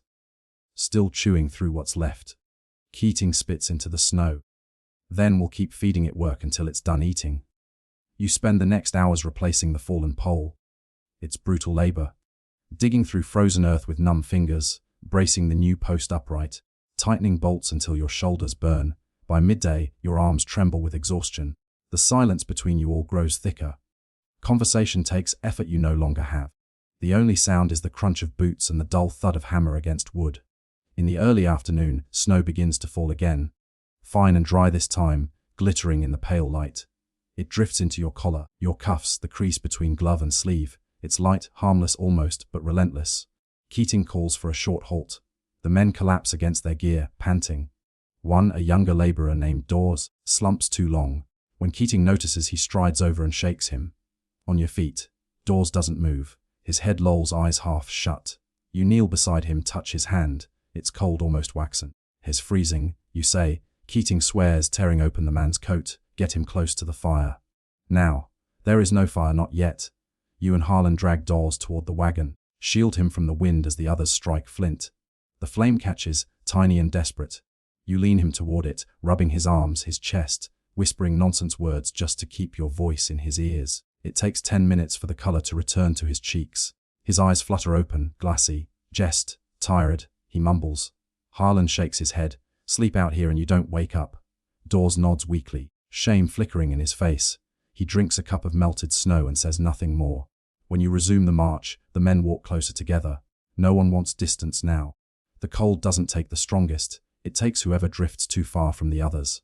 By the time the sun begins to fall, your legs feel like wood. Every muscle hums with fatigue. You've been walking for nearly 10 hours, stopping only to eat a mouthful of frozen bread or fix another downed line. Keating's voice is hoarse when he calls the halt. "Camp." "Here." You look around. It's the edge of a small hamlet, what's left of one. Roofs caved in, fences buried, windows smashed inward by snowdrifts. A church steeple leans sideways like a snapped bone. The storm had found this place and forgotten to leave. The men move through it quietly, searching for shelter. Harlan pushes open the door of a house still half standing. "This'll do." Inside, the air smells of cold wood and soot. The walls are cracked, the stove warped, but it's enough to keep the wind at bay. You help build a fire in the hearth. When it catches, the room glows orange, the shadows breathing against the walls. For the first time in days, the warmth reaches your skin deep enough to sting. You sink down beside the fire, arms wrapped around your knees. Every part of you aches. Harlan sits across from you, his face drawn, his eyes sunken with fatigue. "Feels like we've been walking for a month," he mutters. "It's only been a week." He laughs dryly. "Only." Later that night, you step outside to relieve yourself. The sky is clear again, full of stars so sharp they look close enough to touch. The cold bites your face like a warning. As you turn back, you see light moving among the drifts. A lantern weaving slowly between the ruined houses. You freeze. The shape behind it moves awkwardly, half hunched. For a moment you think it's one of your crew, until you see the coat, long, dark, and torn at the hem. The man walks with a limp, dragging something behind him. You approach cautiously. "Hey there!" you call. The figure stops, turns. The lantern light catches his face, weathered, hollow-eyed, but alive. "Evening," he croaks. "Didn't expect to find anyone still working the lines this far north." "Same could be said of you." He grins faintly. "Name's Wallace. Used to drive post between Albany and the river. Haven't had much to deliver since the snow came." You glance at what he's dragging. A small sled, piled with sacks. "You've been living out here." He shrugs. "Surviving, mostly. Find what the storm left behind. Food, coal, stories, all the same in the end." You gesture toward the house. "We've got a fire inside. Come warm up." He hesitates, then nods. Inside, the men glance up warily as the stranger enters. Keating studies him a long moment, then jerks his head toward the fire. "Sit." Wallace lowers himself onto the floorboards, hands out to the flames. His coat steams where the snow melts off it. "Much left in this town?" Keating asks. "Some houses with roofs. A few cellars with canned goods if you dig deep enough. Most folks left when the train stopped." Harlan leans forward. "You've been alone this whole time?" Wallace nods. "Easier that way. Less to feed." His voice is rough but calm, the tone of a man who's made peace with hardship. After a moment, he pulls a small tin from his sled and sets it on the floor. Inside are strips of dried meat, hard but clean. "Trade," he says. "For a night by your fire." Keating eyes the tin, then nods. "Fair." You share the meat, chewing slowly. The salt stings your cracked lips, but the flavor feels like a miracle. When the others begin to drift to sleep, Wallace stays awake. He stares into the fire, eyes unfocused. You sit beside him. "You've seen worse winters." He shakes his head. "Never one like this. The wind took the roof off my house the first night. I spent 3 days under a table with a blanket and a rifle, waiting for it to stop screaming." You listen, saying nothing. He glances at you. But the strange thing is, after it passed, the world felt clean, like it had washed itself. You look into the fire. "Ate what cost?" He smiles faintly. "Every washing takes something with it." The words settle heavy between you. Outside, the wind moans against the broken houses. You think of the city, of Bennett's empty desk, of the silent telegraph key, of the lines torn from their poles like snapped strings. You think of what's been taken and what's been left behind. Wallace shifts closer to the fire, pulling his coat tight. "You'll reach Albany soon," he says. "Past that ridge. Roads will be better." You nod, though you're not sure you believe it. Later, as you lie on the floorboards wrapped in your blanket, you watch the flicker of the fire paint the ceiling in gold. The stranger's words echo faintly in your mind. Every washing takes something with it. Outside, the wind softens. The wires overhead hum again. Faint but present. It's the first sign in days that the network is finding its voice. You close your eyes, listening. Each vibration feels like a heartbeat, a pulse returning to the frozen veins of a sleeping world. And in that rhythm, quiet, steady, alive, you hear what might just be the city breathing again. The morning is almost gentle. Snow glows pale blue under a cloud, thin sky, and the wind has lost its teeth for the first time in days. The stillness feels fragile, like something borrowed. You wake before the others, listening to the soft crack of cooling wood in the hearth. The air smells faintly of smoke and thaw, a scent like damp wool and new beginnings. Outside, the snow is crusted over, firm enough to walk on without sinking. You step out quietly, stretching your legs, blinking at the brightness. The cold still bites, but it's less cruel, less alive. The storm seems to be retreating, leaving only its ruins behind. Harlan joins you after a while, rubbing his neck. His beard is rimed with frost, and his eyes squint against the glare. "Almost looks beautiful now," he says. "Almost. From where you stand." The road ahead snakes upward toward the ridge Wallace mentioned last night. Beyond it lies open country, and if the lines can be restored there, messages could begin moving again. You imagine the hum of current, the chatter of keys, the small miracle of connection. The thought warms you more than the fire ever could. By mid-morning, the camp is broken down. Keating moves through the group, efficient as always, though his limp seems worse today. His right boot leaves a deeper print than the left, a quiet record of wear and pain. Wallace stays behind, waving you off with a grin that's almost kind. "You'll find clearer roads on the other side," he says. "And warmer air." You thank him, pressing into his hand a small coil of wire from your kit. Something to trade later, maybe, or to fix what little remains of his world. He nods, not speaking, eyes glinting with understanding. The men move out. The wagon creaks, horses snorting plumes of steam into the sharp air. The climb is steady, slow. Each step upward feels like crossing from one world into another. The snow is thinner here but more treacherous. Icy crust breaking without warning, sending boots plunging knee-deep into hidden pockets. The men curse softly, haul each other up, keep moving. By noon, the sun feels high but faint. Shadows stretch long and grey across the white expanse. The wind begins to return, sharp again, tugging at scarves and coats. Halfway up the ridge, the first real trouble comes. The wagon lurches to one side, wheel catching in a hidden drift. The horse rears, frightened. Keating shouts, but too late. The axle snaps with a clean, hollow crack. The sound echoes, then silence. Everyone freezes. The horses stomp nervously, breath coming fast. Keating moves forward, kneeling by the wheel, split clean through. He mutters, "No fixing that out here." Harlan looks to you. "We leave it." Keating hesitates. The wagon carries the heavier tools, the spare line, food. What's left of it? Without it, the work ahead becomes guesswork, survival pared down to hands and luck. But the slope is too steep, the ice too uncertain. Trying to drag it farther would be suicide. Keating stands, jaw tight. "Take what you can carry." We move on foot. The men fall silent. Then, slowly, they begin to unload what they can. Coils of wire slung across shoulders, bags of nails, tins of food tucked under coats. You take the battered telegraph key from the wagon's bench. The brass is cold and smooth under your fingers. You slip it into your coat pocket. It feels like something sacred. A piece of your purpose. A promise not to forget why you're out here. The climb becomes steeper. Snow squeaks underfoot. Your breath burns with each exhale. The ridge seems to stretch forever upward, and the air thins. You lose track of time. The rhythm of walking becoming its own sort of trance. Step, breath, step, breath. When the top finally comes, it feels less like victory and more like a sigh. The view opens up before you, miles of white valleys and shattered fence lines, glints of ice where rivers should be. It should feel like hope, but the world looks endless, empty. Keating stops to rest, wiping his brow. "Well, follow the telegraph trail north," he says. "There's a maintenance station about 5 miles from here, maybe more. If it's still standing." You nod. Harlan drops onto a snowbank beside you, panting. 5 miles, he mutters, feels like 50. You offer him a swallow of melted snow from your flask. He takes it, nods thanks. The wind picks up again, low and rising. It hums through the broken lines like a voice. 2 miles later, the storm returns without warning. Snow sweeps in from the west, thick and blinding. The air turns white, the world dissolving into motion. The temperature plummets, the warmth ripped out of it in seconds. Keating shouts something. His voice disappears in the wind. The group clusters tight, heads down, pushing forward. The snow slashes your face like glass. You can't tell which way is north anymore. The telegraph poles vanish into the white. Harlan grips your arm. "We're losing them." You can barely see his face, but his fear is clear. You pull him close, shouting into his ear, "Stay with me." The world narrows to shapes, dark, flickering, moving. Keating's former head, shoulders hunched, then gone. You stumble, nearly fall. The wind catches your coat, tearing at it.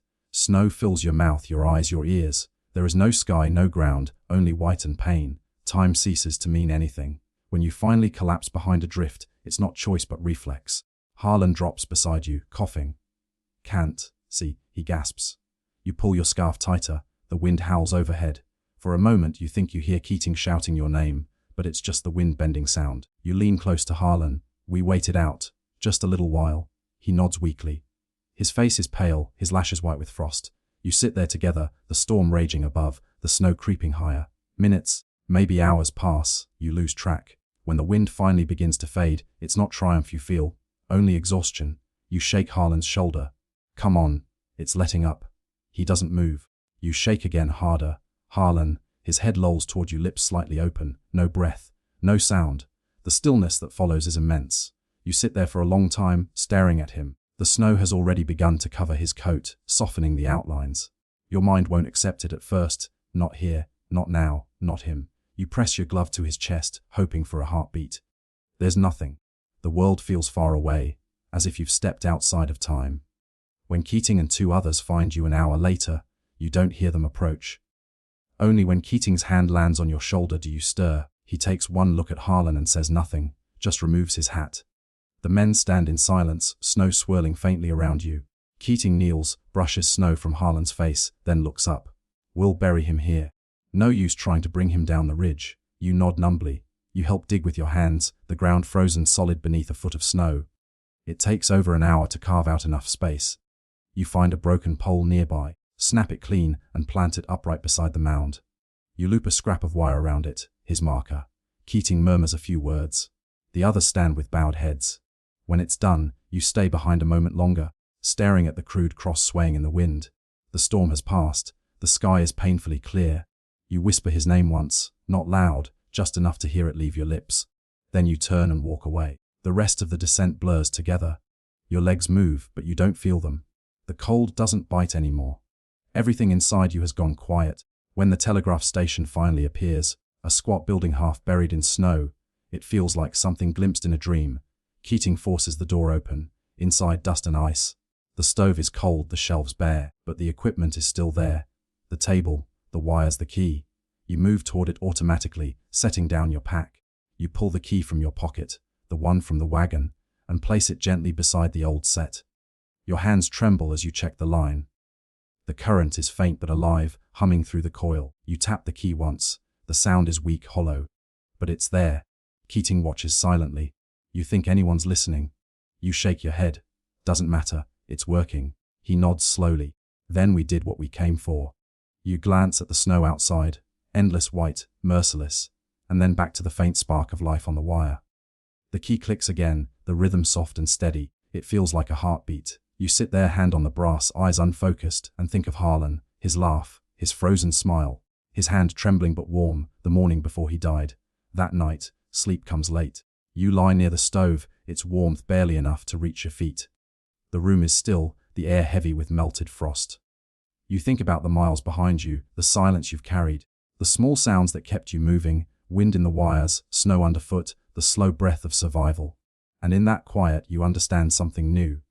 The storm took much, but it left a truth behind. That life, however fragile, insists on continuing. Even when the wires fall, even when the roads vanish, you reach for the telegraph key, tap it once, softly. The sound echoes faintly into the dark, a single pulse, a message not meant for anyone, and yet, somehow, heard all the same. By morning, the world outside your window has lost all memory of motion. New York is no longer a city. It's a sculpture of itself, a frozen replica preserved in white marble.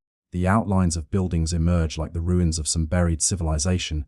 Doorways lead into mounds of snow instead of streets. The city that once roared with iron and hoofbeats now lies still, held in the silent custody of winter. You lie in bed listening. There is no rumble of wheels, no clip of horses, no ringing of bells. Even the wind, that restless beast of the night, seems to have grown tired and gone to sleep somewhere beyond the Hudson. All that remains is a faint, crystalline hum, the sound of ice expanding, of the world settling into its own frozen breath. You rise slowly, careful not to disturb the fragile quiet. The room smells faintly of coal smoke and damp wool. Your boots, stiff with yesterday's frost, wait beside the stove. You light what remains of your coal, a pitiful handful, barely enough to coax the room into warmth, and watch the smoke curl up the chimney, fighting its way through the heavy air. At the window, you scrape away frost with the back of your hand. What greets you could be a dream, rooftops smoothed into endless dunes, the gas lamps buried up to their necks, drift swallowing fences whole. Somewhere, a flag still flies, frozen mid-wave, a fragment of color in a white eternity. You think of the city's arteries, Broadway, Fifth Avenue, the Bowery, all clogged now, choked with silence. Streetcars lie buried where they stopped. Telegraph poles lean like broken ribs. Somewhere deep beneath those drifts, the wires that once sang with your messages now sleep in ice. The pulse of the city, your city, has stopped. You imagine the people hidden in their houses, families burning furniture to stay warm, children pressing their hands to frosted glass, couples whispering plans to wait it out. You imagine the milkmen and newsboys, stranded, their roots forgotten. The voices of the city are trapped inside, like you, waiting for something to shift. At noon, the light strengthens, pale and blue. You decide to step outside. The door resists when you push. A wall of snow blocks it halfway. You dig with your hands until a narrow gap opens, enough to squeeze through. The air greets you like a slap. Your breath becomes smoke in an instant. The street is unrecognizable. Where cobblestones once glimmered, there is only a soft, undulating plain. The neighboring buildings rise from it like islands in a white sea. You see no footprints, no people. Only the marks of the wind, long, graceful swirls etched into the drifts. You begin to walk. Every step sinks you knee deep. The snow creaks like dry wood. Somewhere, a shutter bangs in the wind. The only sound besides your own breathing. You pass a wagon, or what's left of one, just the top of its wheel poking through the snow like the rim of a buried relic. A little farther down, you spot movement, a figure, small and dark, bent forward against the cold. You call out, but the sound dies before reaching him. He disappears around a corner, swallowed by the storm's afterimage. There's a strange peace in this emptiness. For the first time since you came to the city, the noise is gone. The streets, stripped of their haste and horns and shouts, feel ancient, like the ruins of Rome, or the ghost of a place that existed long before you. You think of the telegram still in your coat pocket, the one meant for the harbor, the one that never reached its captain. You touch it through the fabric, as if checking that it's still there. A slip of paper, carrying words that never found their way to sea. In the distance, through a veil of frost, you see the faint outline of the telegraph office, or what remains visible of it above the drifts. A pang of recognition stirs in you, a thread of duty that refuses to die even as the world stands still. You pause, your breath ragged, your fingers numb, and let your eyes wander over the white city. New York has never looked so still, so vast, so eternal, and for the first time in your life, you understand what silence really sounds like. You move through the white labyrinth as if in a dream, each step an act of quiet rebellion against the storm's dominion. The city you knew, that roaring machine of men and motion, now lies dismantled beneath the snow, every street a vine gone still. You turn onto Broadway, or what must be Broadway, though no signs remain to prove it. The outlines of awnings and lamp posts rise like fossilized bones from the drifts. A toppled streetcar sits tilted against a mound, its windows shattered, its interior filled with snow as if winter itself had decided to ride. You wade closer. Inside, a single glove lies on a seat, half buried. Someone must have left it behind in the panic. One of the passengers trapped when the cars froze mid-route. You picture them pressing their faces to the glass as the blizzard swallowed the city whole. Some must have waited for rescue, others never left. You continue on, boots sinking deeper. The wind has slowed, but its ghost still moves through the streets, brushing against walls, whispering down alleys. Somewhere behind you, a cornice releases a small avalanche. The muffled sound echoes between the buildings and vanishes. Farther downtown, you find people. Not many, just shapes moving in the white. A man pulling a handcart full of coal, wrapped in 3 coats, eyes wild and red. 2 women trying to dig a doorway free with their bare hands. You stop to help, scooping snow aside with a broken board until the door swings open and a wave of warm air spills out. They thank you between shivers and vanish inside. You stand there for a while, letting the smell of burning coal drift toward you, a reminder that heat, somewhere, still exists. The telegram presses against your chest again, a silent companion. You take it out, careful not to let the wind snatch it away. The ink has smudged slightly, but the words are still legible. Delay departure. Weather worsening. Await further signal. You imagine the ship's captain standing at the harbor that morning, waiting for a message that never came. The waves dark and violent. The docks already rimmed with ice. Perhaps he waited too long. Perhaps he set sail anyway. You don't know. You can only walk toward the harbor and hope the sea hasn't claimed him yet. As you move south, the city grows stranger. The telegraph poles that once lined the avenue now lie crumpled like matchsticks. Their wires dangle like dead vines tangled in the snow. You brush your fingers along one of them, cold as iron, silent as bone. This was your world, these lines, these messages, the heartbeat of modern life. Every pulse of current once carried someone's hope, someone's plea, someone's goodbye. Now the wires are mute, the voices have been buried. A memory surfaces, the sound of dozens of operators tapping in unison, the electric chatter echoing through the Western Union Hall. You remember the rhythm, short, sharp, steady, the music of connection. For a moment, standing in the frozen avenue, you hear it again, ghost-like, as if the city is remembering itself. You follow that imagined sound. By late afternoon, you reach Union Square. The statues stand half submerged, only the heads and shoulders visible above the snow. Children, the few brave ones who ventured out, climb the drifts like mountains, their laughter thin and distant, carried on the wind. Life, fragile but persistent, still finds a way to echo through the white. You stop at a newsstand, its roof collapsed under the weight of snow. Beneath the wreckage, a few newspapers remain sealed in a crate, their ink frozen into yesterday's truth. The headline from March 11 reads, "Cold snap approaches. Little danger expected." You let out a soft laugh, the kind that comes when irony meets exhaustion. The sky has begun to change again. The pale blue has deepened to a grayish gold, the kind that arrives just before dusk. The city's edges blur, the snow glowing faintly like embers under the dying light. You look down Broadway, toward the south, toward the harbor. Somewhere beyond those white canyons lies the river, and beyond that, the sea. The message still sits in your hand. The storm has broken nearly everything, but not your purpose. You start walking again. Each breath burns in your lungs. Each step feels heavier than the last. Yet there is a quiet rhythm to it, a heartbeat that belongs not just to you but to the city itself. Faint, steady, waiting to return. You pass an overturned carriage. A horse lies beneath, frozen mid-struggle, its form softened by snow. You pause, remove your hat, and stand still for a moment, not out of grief alone but respect. The blizzard has taken everything without malice, the way time takes all things. Indifferent, patient, complete. When you move again, you no longer feel cold. Only an odd serenity, as if you've crossed into a place where even suffering has turned to silence. And in that silence, you swear you hear something faint, a distant, rhythmic tapping like a telegraph key. Short, long. Short, you stop listening hard. The sound could be wind, or it could be the city itself, sending its final message through the ice. Whatever it is, it feels like hope. The night returns like a tide of shadow, slow and unrelenting. The city exhales frost.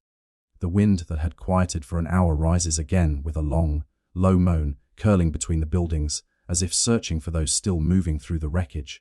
You have made it to the lower streets, or what used to be them. The avenues have narrowed to white corridors where even the gaslights flicker low behind glass, their flames starved of air. Every few paces, the path disappears into a drift higher than your shoulders. You climb and sink, your breath coming in sharp, ragged bursts that turn instantly to crystals. Your coat has stiffened, edges rimmed with ice. The telegram against your chest feels like part of your ribs now, a small, pulsing obligation beneath layers of wool. You stop once under a broken archway to catch your breath. The sound of the wind in the wires above you is no longer a hum, it is a cry. Farther on, a collapsed building blocks the street. A tenement, its facade peeled open like the side of a dollhouse. Inside, you see a small parlor lit by a single kerosene lamp still burning. A family huddles together on the floor, a mother, 2 children, maybe 3. The window is gone, replaced by a sheet of cloth that snaps in the wind. The woman catches your eye but does not move. She only presses a finger to her lips, as if silence itself is a fragile wall keeping the cold out. You nod and move on. The wind grows crueler. It pushes at your back until you nearly stumble. Each time you lift your foot, the snow drags you down again, the city becoming a creature that refuses to release you. Somewhere behind you, a church bell rings once, a sound swallowed almost immediately by the storm. You count the echo, 1 toll, maybe midnight, maybe later. You reach South Street near the harbor just as the blizzard unleashes its final fury. The air turns white again, blinding. The wind howls off the East River with a sound like tearing fabric. You lean into it, eyes half closed, lashes clotted with ice. There are shapes in the storm, masts, cranes, wagons overturned and frozen into the docks. The world is reduced to contrast white and black, wind and silence. Somewhere through it, you hear shouting. A handful of men are trying to secure a line from a ship to the pier. The rope snaps like a gunshot, disappearing into the dark. You stumble toward them, calling out, but the wind carries your voice away. One of the men turns, his face grey with frost, beard crusted white, and gestures wildly toward the river. You see it then, a ship, its hull wedged against the ice, leaning heavily to one side. The Narragansett maybe, or another like it, you cannot tell. Its deck is half buried under snow. The telegram in your hand suddenly feels like a relic from a world that no longer exists. The message you've carried through the storm, delayed departure, weather worsening, is now just words for ghosts. You wade to the edge of the dock, where the river has frozen in uneven plates. Beneath them, dark water moves, restless and slow. You crouch there panting, the paper trembling in your hand. It's then that the weakness sets in. The cold no longer bites, it seeps. Your knees buckle. The edges of your vision darken. Somewhere deep in your chest, your heartbeat slows to a dull, distant thud. You press your hand against the telegraph message, as if holding it close could anchor you to purpose, to breath, to the living world. You sink to one knee. The snow welcomes you without resistance. You think of warmth, of the telegraph hall, the smell of oil lamps, the ticking chorus of brass keys. You think of the farm you left, the smell of hay and wood smoke, your mother's hands red from washing. All those winters you thought you'd escaped. You close your eyes and hear again that faint rhythm, short, long, short, the language that once connected everything, the Morse code for R, a single letter, maybe the beginning of a word, maybe just a heartbeat rendered in sound. You whisper it back to yourself through chattering teeth, tapping a finger against the frozen dock. Short, long, Short, it feels like a prayer. Then, through the blur, a hand touches your shoulder. You turn, barely able to lift your head. A figure stands above you, wrapped in a heavy wool coat, face hidden by a scarf. He says something, but the wind erases it. Then his arm slides under yours, pulling you up. You stumble together toward a small shack at the edge of the pier. The harbor watch station, half buried in snow. Inside, it's dim and close. A small stove burns low, orange coals clinging to life. The man shuts the door and beats the snow from his coat. You collapse onto a bench, breathing shallowly, unable to speak for a moment. He pours something into a tin cup and presses it into your hands. "Whiskey," he says simply. His voice sounds distant, hollow. "You'll freeze solid out there." You drink, the liquid burning its way down, carving warmth where breath had nearly ended. The man sits opposite you. His gloves are cracked, his eyes lined with exhaustion. "You one of the telegraph boys?" he asks. You nod, still trembling. "Lines are all down," he continues quietly. "Whole city's gone silent. Even the harbor signals are out. Not a word in or out." You pull the telegram from your pocket, hand shaking. "For the Narragansett," you say. "Did she?" He looks at the paper, then away. "She never left, Doc. Ice took her whole this morning." He sighs, a sound heavy enough to bend the air. "You did your part." The stove pops softly. The heat is weak but enough to thaw your hands a little. You rest the telegram on the bench beside you, edges curling from damp. Outside, the wind continues to batter the shack. Inside, the two of you sit in the flickering light, strangers joined by the storm's indifferent mercy. You stare at the small flame and realize that survival, tonight, is not about triumph. It's about stillness, about being a pulse in a city gone silent. You close your eyes and let the warmth creep back in, slow and stubborn. The storm rages, but somewhere beyond it, the first edge of dawn must be waiting. And as your body begins to thaw, you hear that faint tapping again, this time not from memory, but from the stove's metal cooling. Short, long, short. You smile, barely. Even now, the city finds a way to speak. When you wake, the silence feels heavier than sleep. It's the kind of quiet that comes after the world has exhausted itself. A quiet that hums at the edge of hearing, filled with the ghosts of sound. You open your eyes slowly. The room is grey with dawn. Frost still clings to the inside of the window, its crystalline veins glinting faintly in the dim light. The stove beside you has gone cold, its iron sides dull and still. For a long while, you don't move. The ache in your legs feels ancient. The air smells of soot and damp wool. The man from last night is gone, though his coat hangs over a chair. A silent sign that he'll return. You push yourself upright, bones reluctant, as if the body is deciding whether it trusts you again. The telegram rests on the table near your elbow, edges wrinkled and stained from melting snow. You pick it up. The ink has blurred a little more overnight, but the message remains. You read it once, then again. It no longer feels like an order or a duty. It feels like history itself, something meant to be carried as far as possible, even if the world stopped listening halfway. You set it down and reach for the tin cup left on the stove. Inside, a skin of ice has formed over the whiskey's remains. You break it gently with your fingertip and watch the shards float, delicate as glass petals. When you finally open the door, light greets you. Pale, gold, forgiving, the storm has passed. The city lies beneath a luminous stillness. Every roof, every cart, every tree branch glows under the newborn sun. The air is sharp but no longer violent. It brushes your cheeks instead of biting them. You draw in a long breath. Wood smoke, salt iron, thawing leather. The scent of survival. You step out. The snow crunches beneath your boots, solid now instead of treacherous. In the distance, the harbor gleams like a frozen mirror. Ships sit motionless in the ice, their masts catching the sunlight like cathedral spires. People begin to emerge, cautious and blinking. From doorways, from alleys, from beneath collapsed awnings. Some shovel paths through the drifts, others simply stand and look, as if trying to remember how to exist again. You walk among them, moving slowly. The city feels newborn, stripped of its noise and swagger, its usual pulse replaced by something quieter, more human. At the corner, a boy climbs onto a drift and waves a scrap of newspaper in the air. "The storm's over," he shouts, his voice cracking with relief. "The sun's out again." His words carry through the street like the first signal sent after a blackout. You pause to help an old man free his cart, half buried under snow.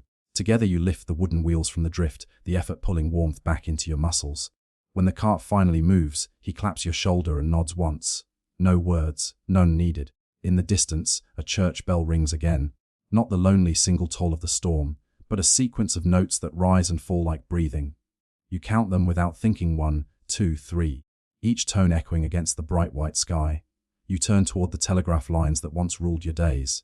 Most still hang in ruin, wires coiled on the snow like veins torn from the body. But near the river, you notice one pole standing straight, a survivor, its wire intact. It hums faintly in the wind, just enough to catch the light.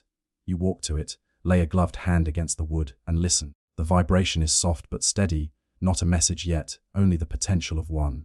Still, it feels alive. You remember the man's words from last night, you did your part. Maybe that's all any of you could do.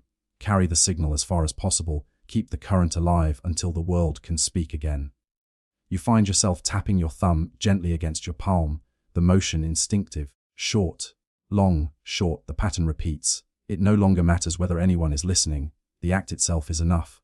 When you turn toward the harbor again, the ice has begun to crack. Long fissures run across the surface, sighing under the slow warmth of the morning. You hear it, the low groan of a world loosening its grip.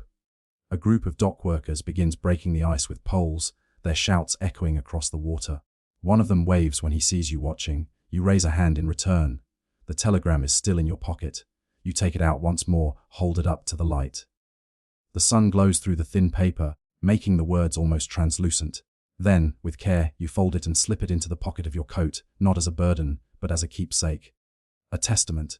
You look out across the city. The streets stretch before you like new paths, bright and undefined. Somewhere, telegraph wires will hum again.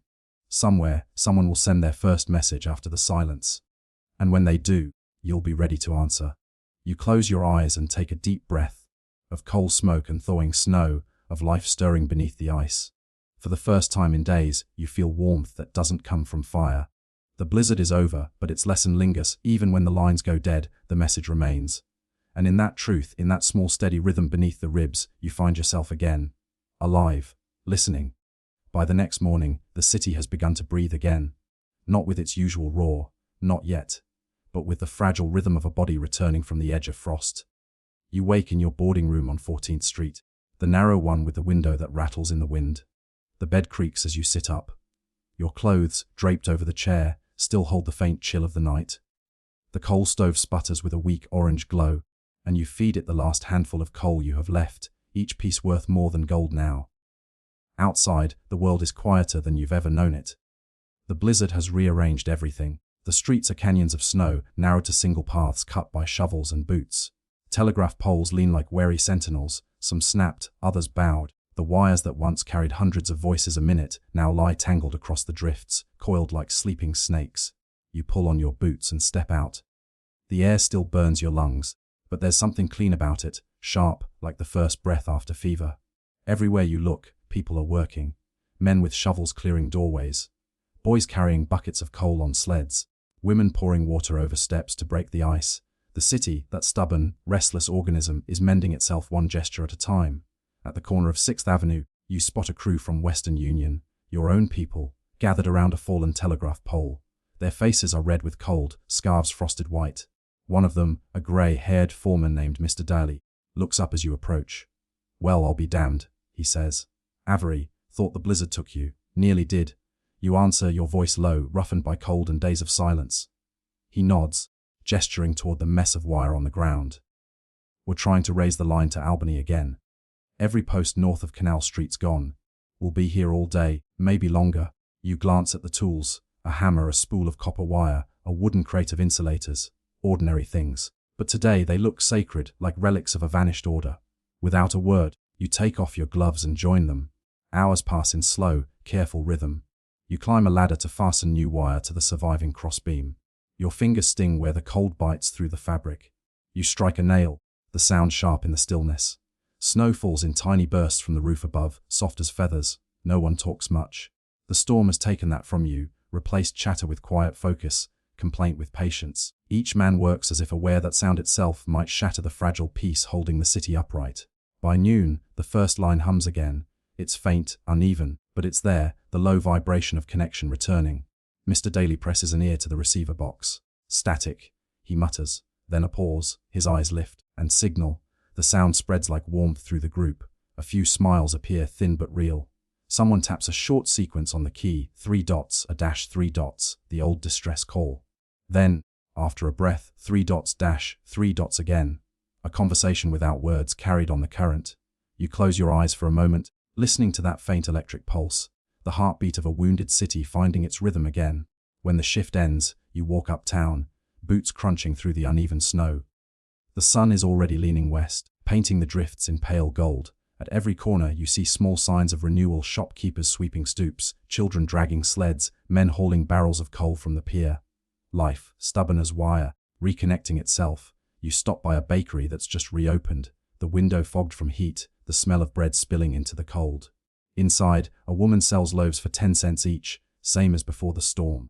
You buy one, tearing off a corner as you leave. The crust is warm against your fingers. You can taste yeast and smoke, and it's the finest thing you've eaten in days. Down by the river, the ships are still frozen in place, but men move across the ice with poles and axes, cracking the surface to make lanes. The Narragansett still sits at the dock, listing slightly. Someone's painted over her hull, patching what the storm split open. You stand there for a while, watching the men work. Each strike of the axe sends a sound echoing over the river, rhythmic, deliberate. You realize it reminds you of telegraph taps. The city speaks again, not through wire this time, but through motion, effort, breath. When you return home that night, your hands ache from cold and work. You light the lamp on your small table. The flame trembles for a moment before steadying. You take out the telegram from your pocket, the one you carried through the storm. The paper has gone soft, its edges browned from the heat of your body. You unfold it gently and set it beside the lamp. The ink is nearly unreadable now, but you know every word by heart. You sit for a long time, just looking at it. Then you open your drawer and pull out your journal. The pages smell faintly of oil and dust. You dip your pen into the ink and begin to write, slowly, deliberately, the way one repairs a broken wire. March 15, 1888. The city lives, the wires live, I do too. You stop, listening to the distant hum of activity outside. Somewhere, a hammer strikes, a shovel scrapes, a carriage moves again. You write another line. We've learned what silence means, and how to speak again. You close the book, slide it back into the drawer, and rest your hands on the table. The lamp's light flickers against the window pane, catching the last flakes drifting down. They no longer fall in fury. They float, slow and harmless. For the first time since the storm began, you feel not like a survivor, but like a thread woven back into the city's fabric. One signal among thousands, carrying on. Outside, a gust brushes the telegraph wire strung across the street. It hums, faint and steady, like breath in the dark. And you realize the storm has not ended you. It has taught you the art of listening. By March 16th, the storm's memory has begun to melt, not vanish, but soften. The snowbanks shrink a little each hour, though the drift still stands shoulder high in the shadowed alleys. The city moves again, but it limps. Every step forward seems to creak like thawing ice. You rise early, for habit's sake more than duty. The streets are pale blue with dawn, and the sky carries that washed-out look storms leave behind. Exhausted, almost ashamed of its own violence, you button your coat and set off for the Western Union headquarters on Broadway. The route you used to walk in 20 minutes now takes an hour. Snow and debris force you to zigzag through alleys, over heaps of broken shutters, past wagons half buried in white. At 23rd Street, the remnants of an elevated train still hang frozen on its tracks, like a carcass midair. The passengers had been rescued 2 days ago, but the cars remain there, silent, ghostly reminders of what happens when motion forgets to stop. The air smells faintly of wet rope, coal smoke, and something metallic, like the breath of machinery waking from sleep.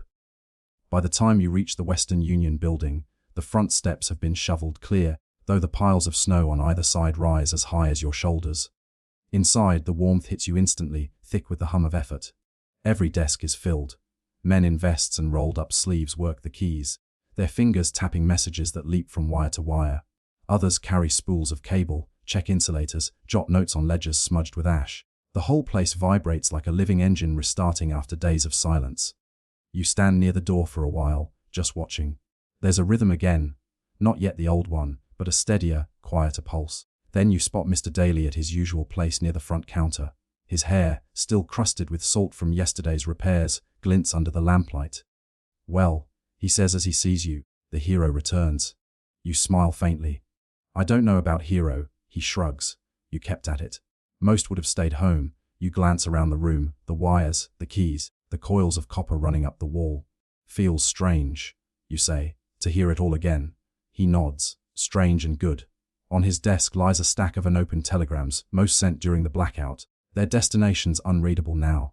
Some were meant for ships that never made it to port. Others for trains that never left their stations.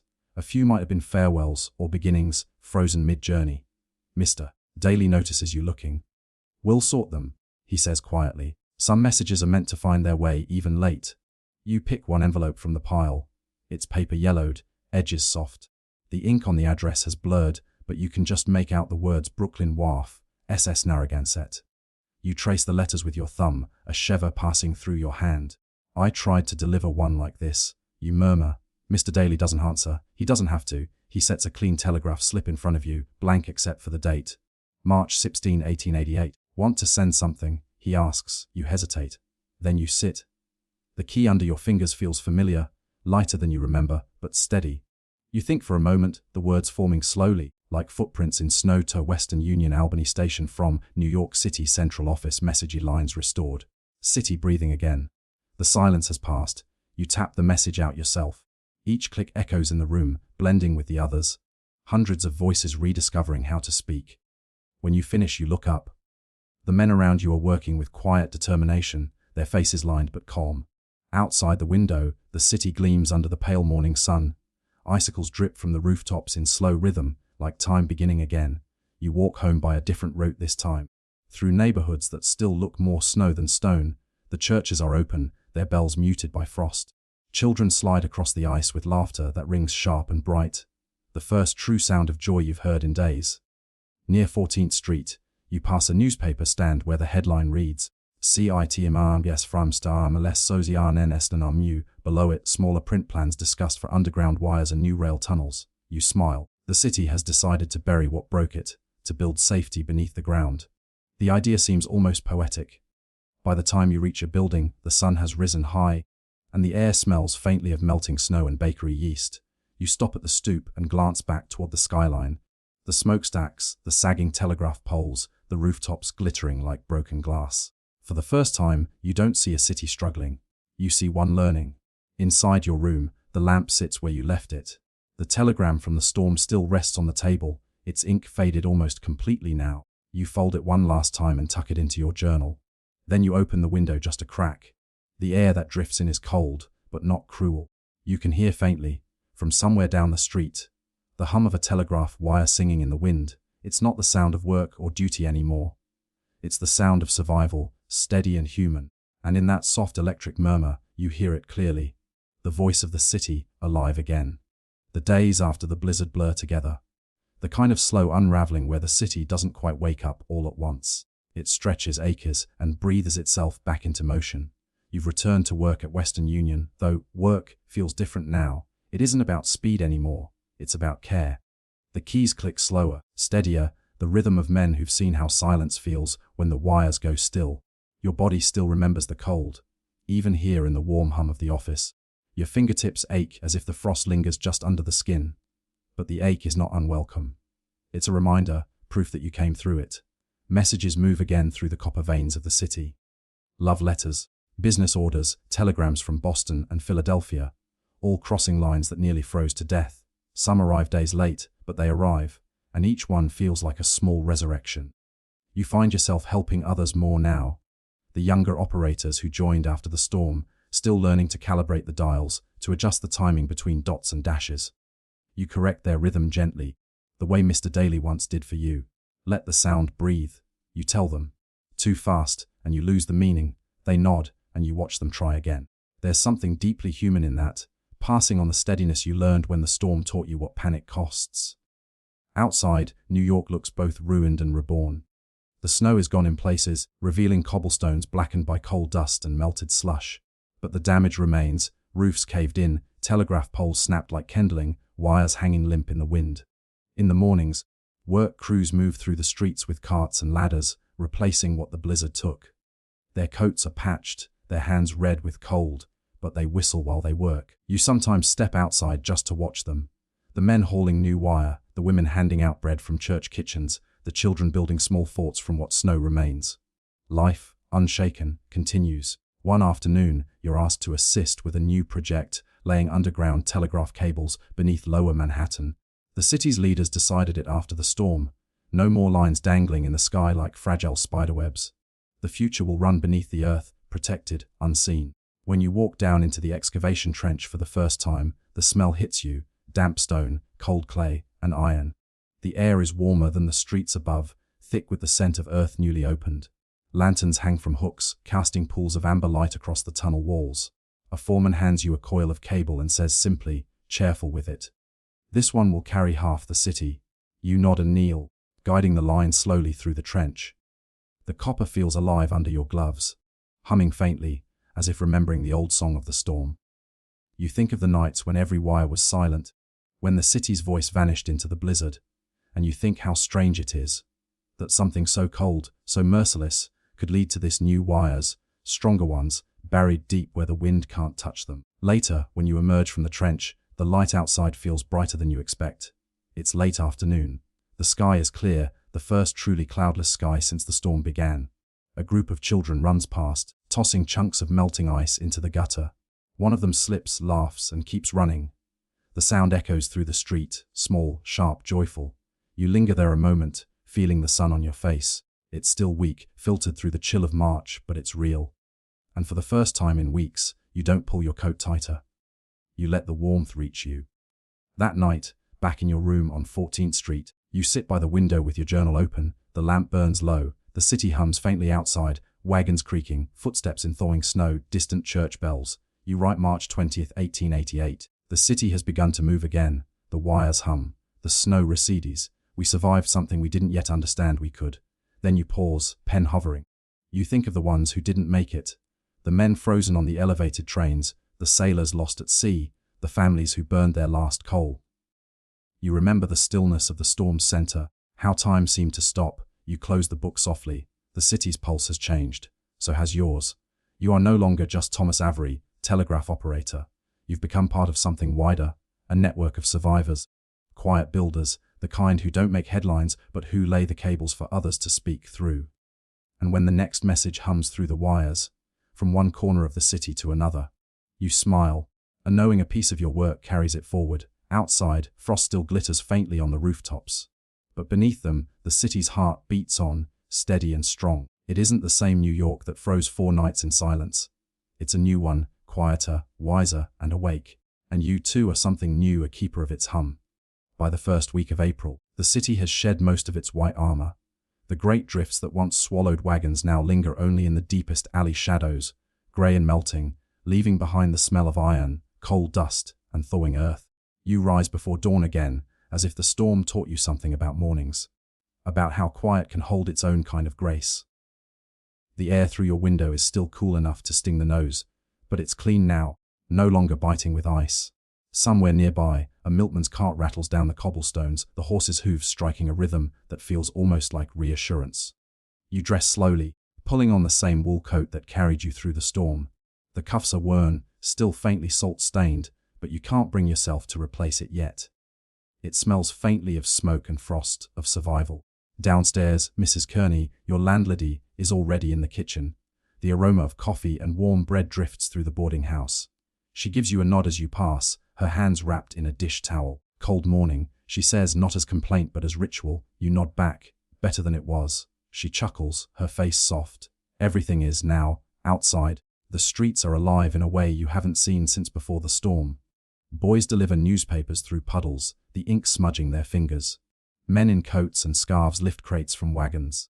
Women lean out of windows to shake out blankets, sending up clouds of dust that sparkle in the angled sunlight. You walk to the office, but there's no hurry. The air tastes faintly metallic, like the first breath after a fever breaks.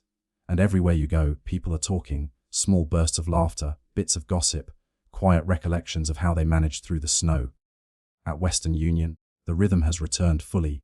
The keys chatter like rain now, and the hum of power lines outside blends into the music of the street. Mr. Daly greets you with a nod, his hair tamed, his coat newly pressed. He hands you a slip of paper. "Got one for you, Tom. Seems fitting. The telegram is brief to mustia uio nuarxiy frawaiman pa ofi baroque lyn dikis a message Captain Moore sends thanks." The message reached the ship before departure. The family has been informed. You did good work. You stare at it for a long moment, feeling something quiet settle in your chest. A message, weeks late, but not lost. You trace your thumb along the paper's edge, and for a moment, you're back in the white silence. Trudging through the storm, the air like knives, the message tucked safe inside your coat. The memory feels distant now, softened by time, like a photograph left near the fire too long.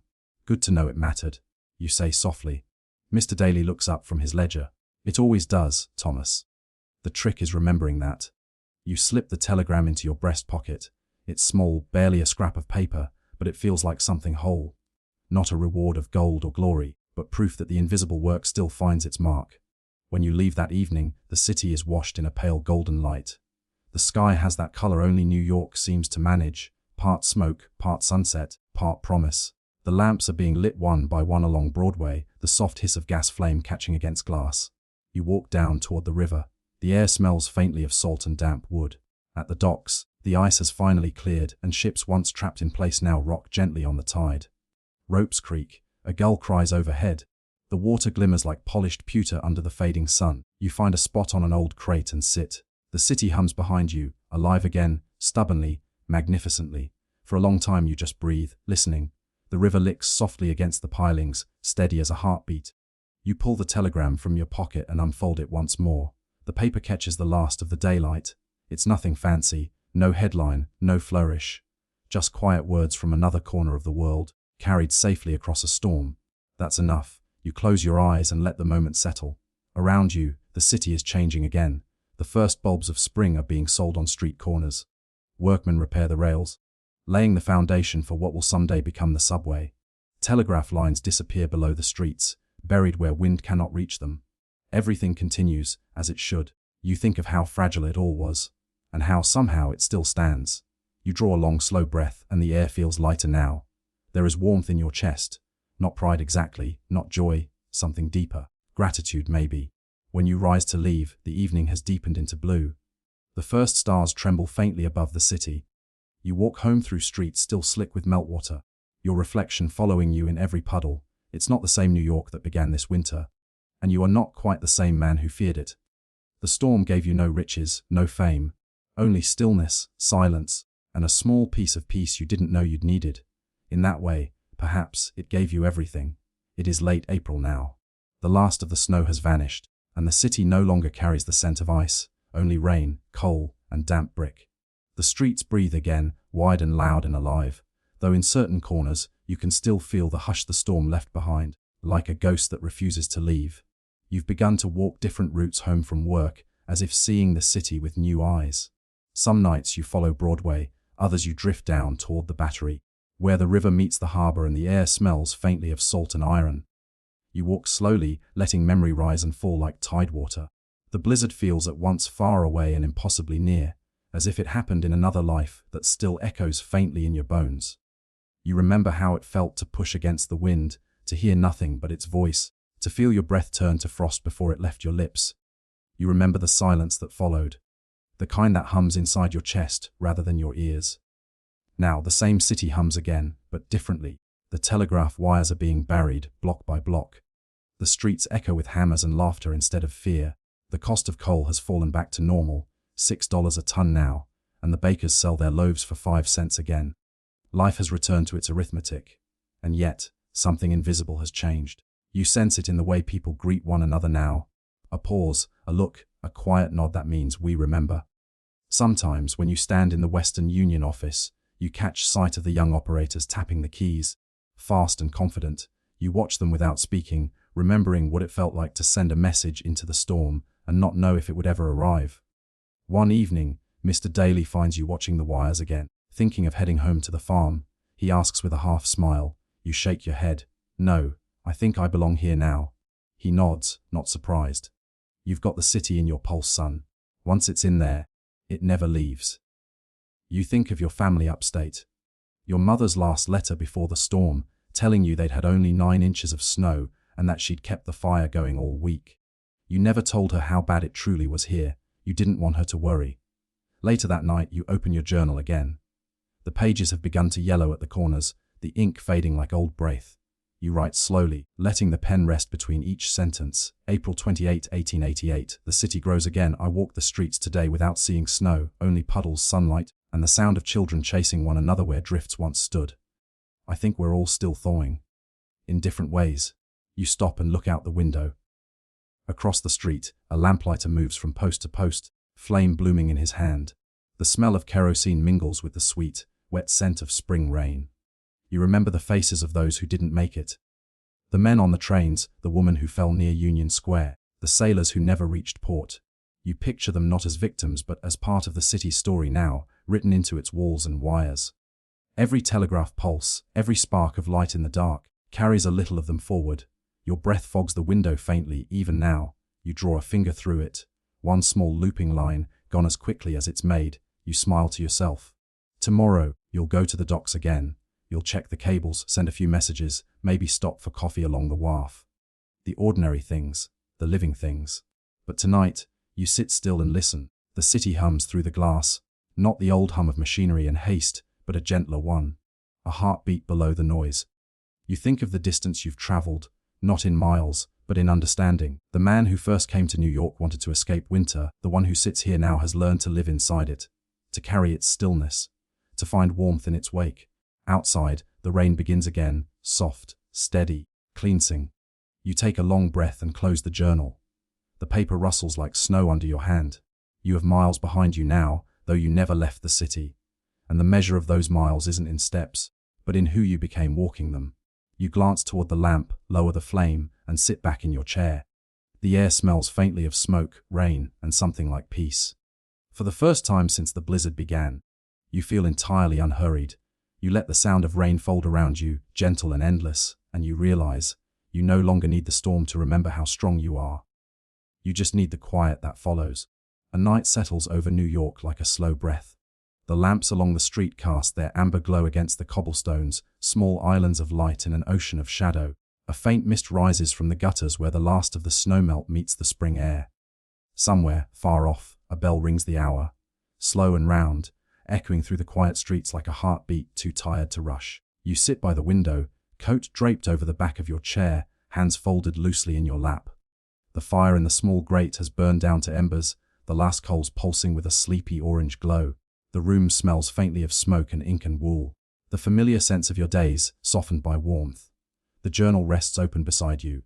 A single page remains blank, and you do not feel the need to fill it. Some stories you've learned don't need more words to be complete. Outside, the world is still. The city that once roared now hums beneath your feet. A living thing, slower, wiser, breathing under the surface. You think of the new wires running below the streets, hidden vines carrying the messages that once froze midair. You imagine them glowing faintly, carrying small sparks of life through the darkness. That thought makes you smile. You rise and move to the window. The glass is cool against your fingertips, and the air that seeps through the cracks smells of damp stone and the faint sweetness of blooming lilacs. You can almost taste the change in the season. Below, a man pushes a cart down the empty street. Its wooden wheels creak softly over the stones. A cat darts between lampposts, its shadow flickering like a memory. Somewhere nearby, someone hums a tune, low and tuneless, yet comforting in its simplicity. You breathe it in, all of it, the cold, the quiet, the city that once frightened you, now familiar as your own pulse. You think of the storm one last time. The white silence, the way the world shrank to the sound of your own breath and the beating of your heart. You remember the fear, but you also remember the peace that followed, the stillness that made you see what had always been there. The blizzard stripped the city bare, and in doing so, showed its bones, its strength. It showed yours too. You turn back toward the room, dimly lit, soft and safe. The lamp's light flickers gently, its flame bending as though in a sigh. You take off your boots. They are cracked now, scarred by ice, but you place them neatly beside the door.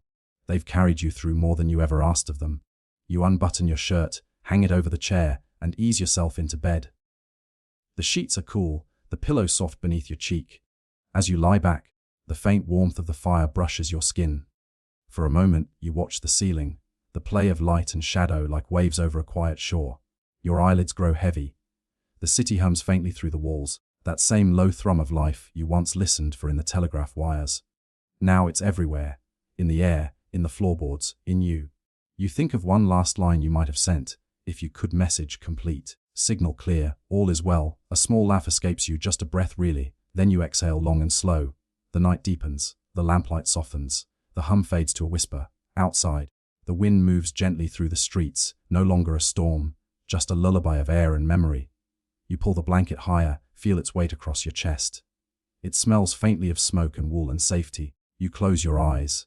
the city rests, you rest with it, and in that hush, in that perfect, fragile stillness, you understand that you made it. And now you rest.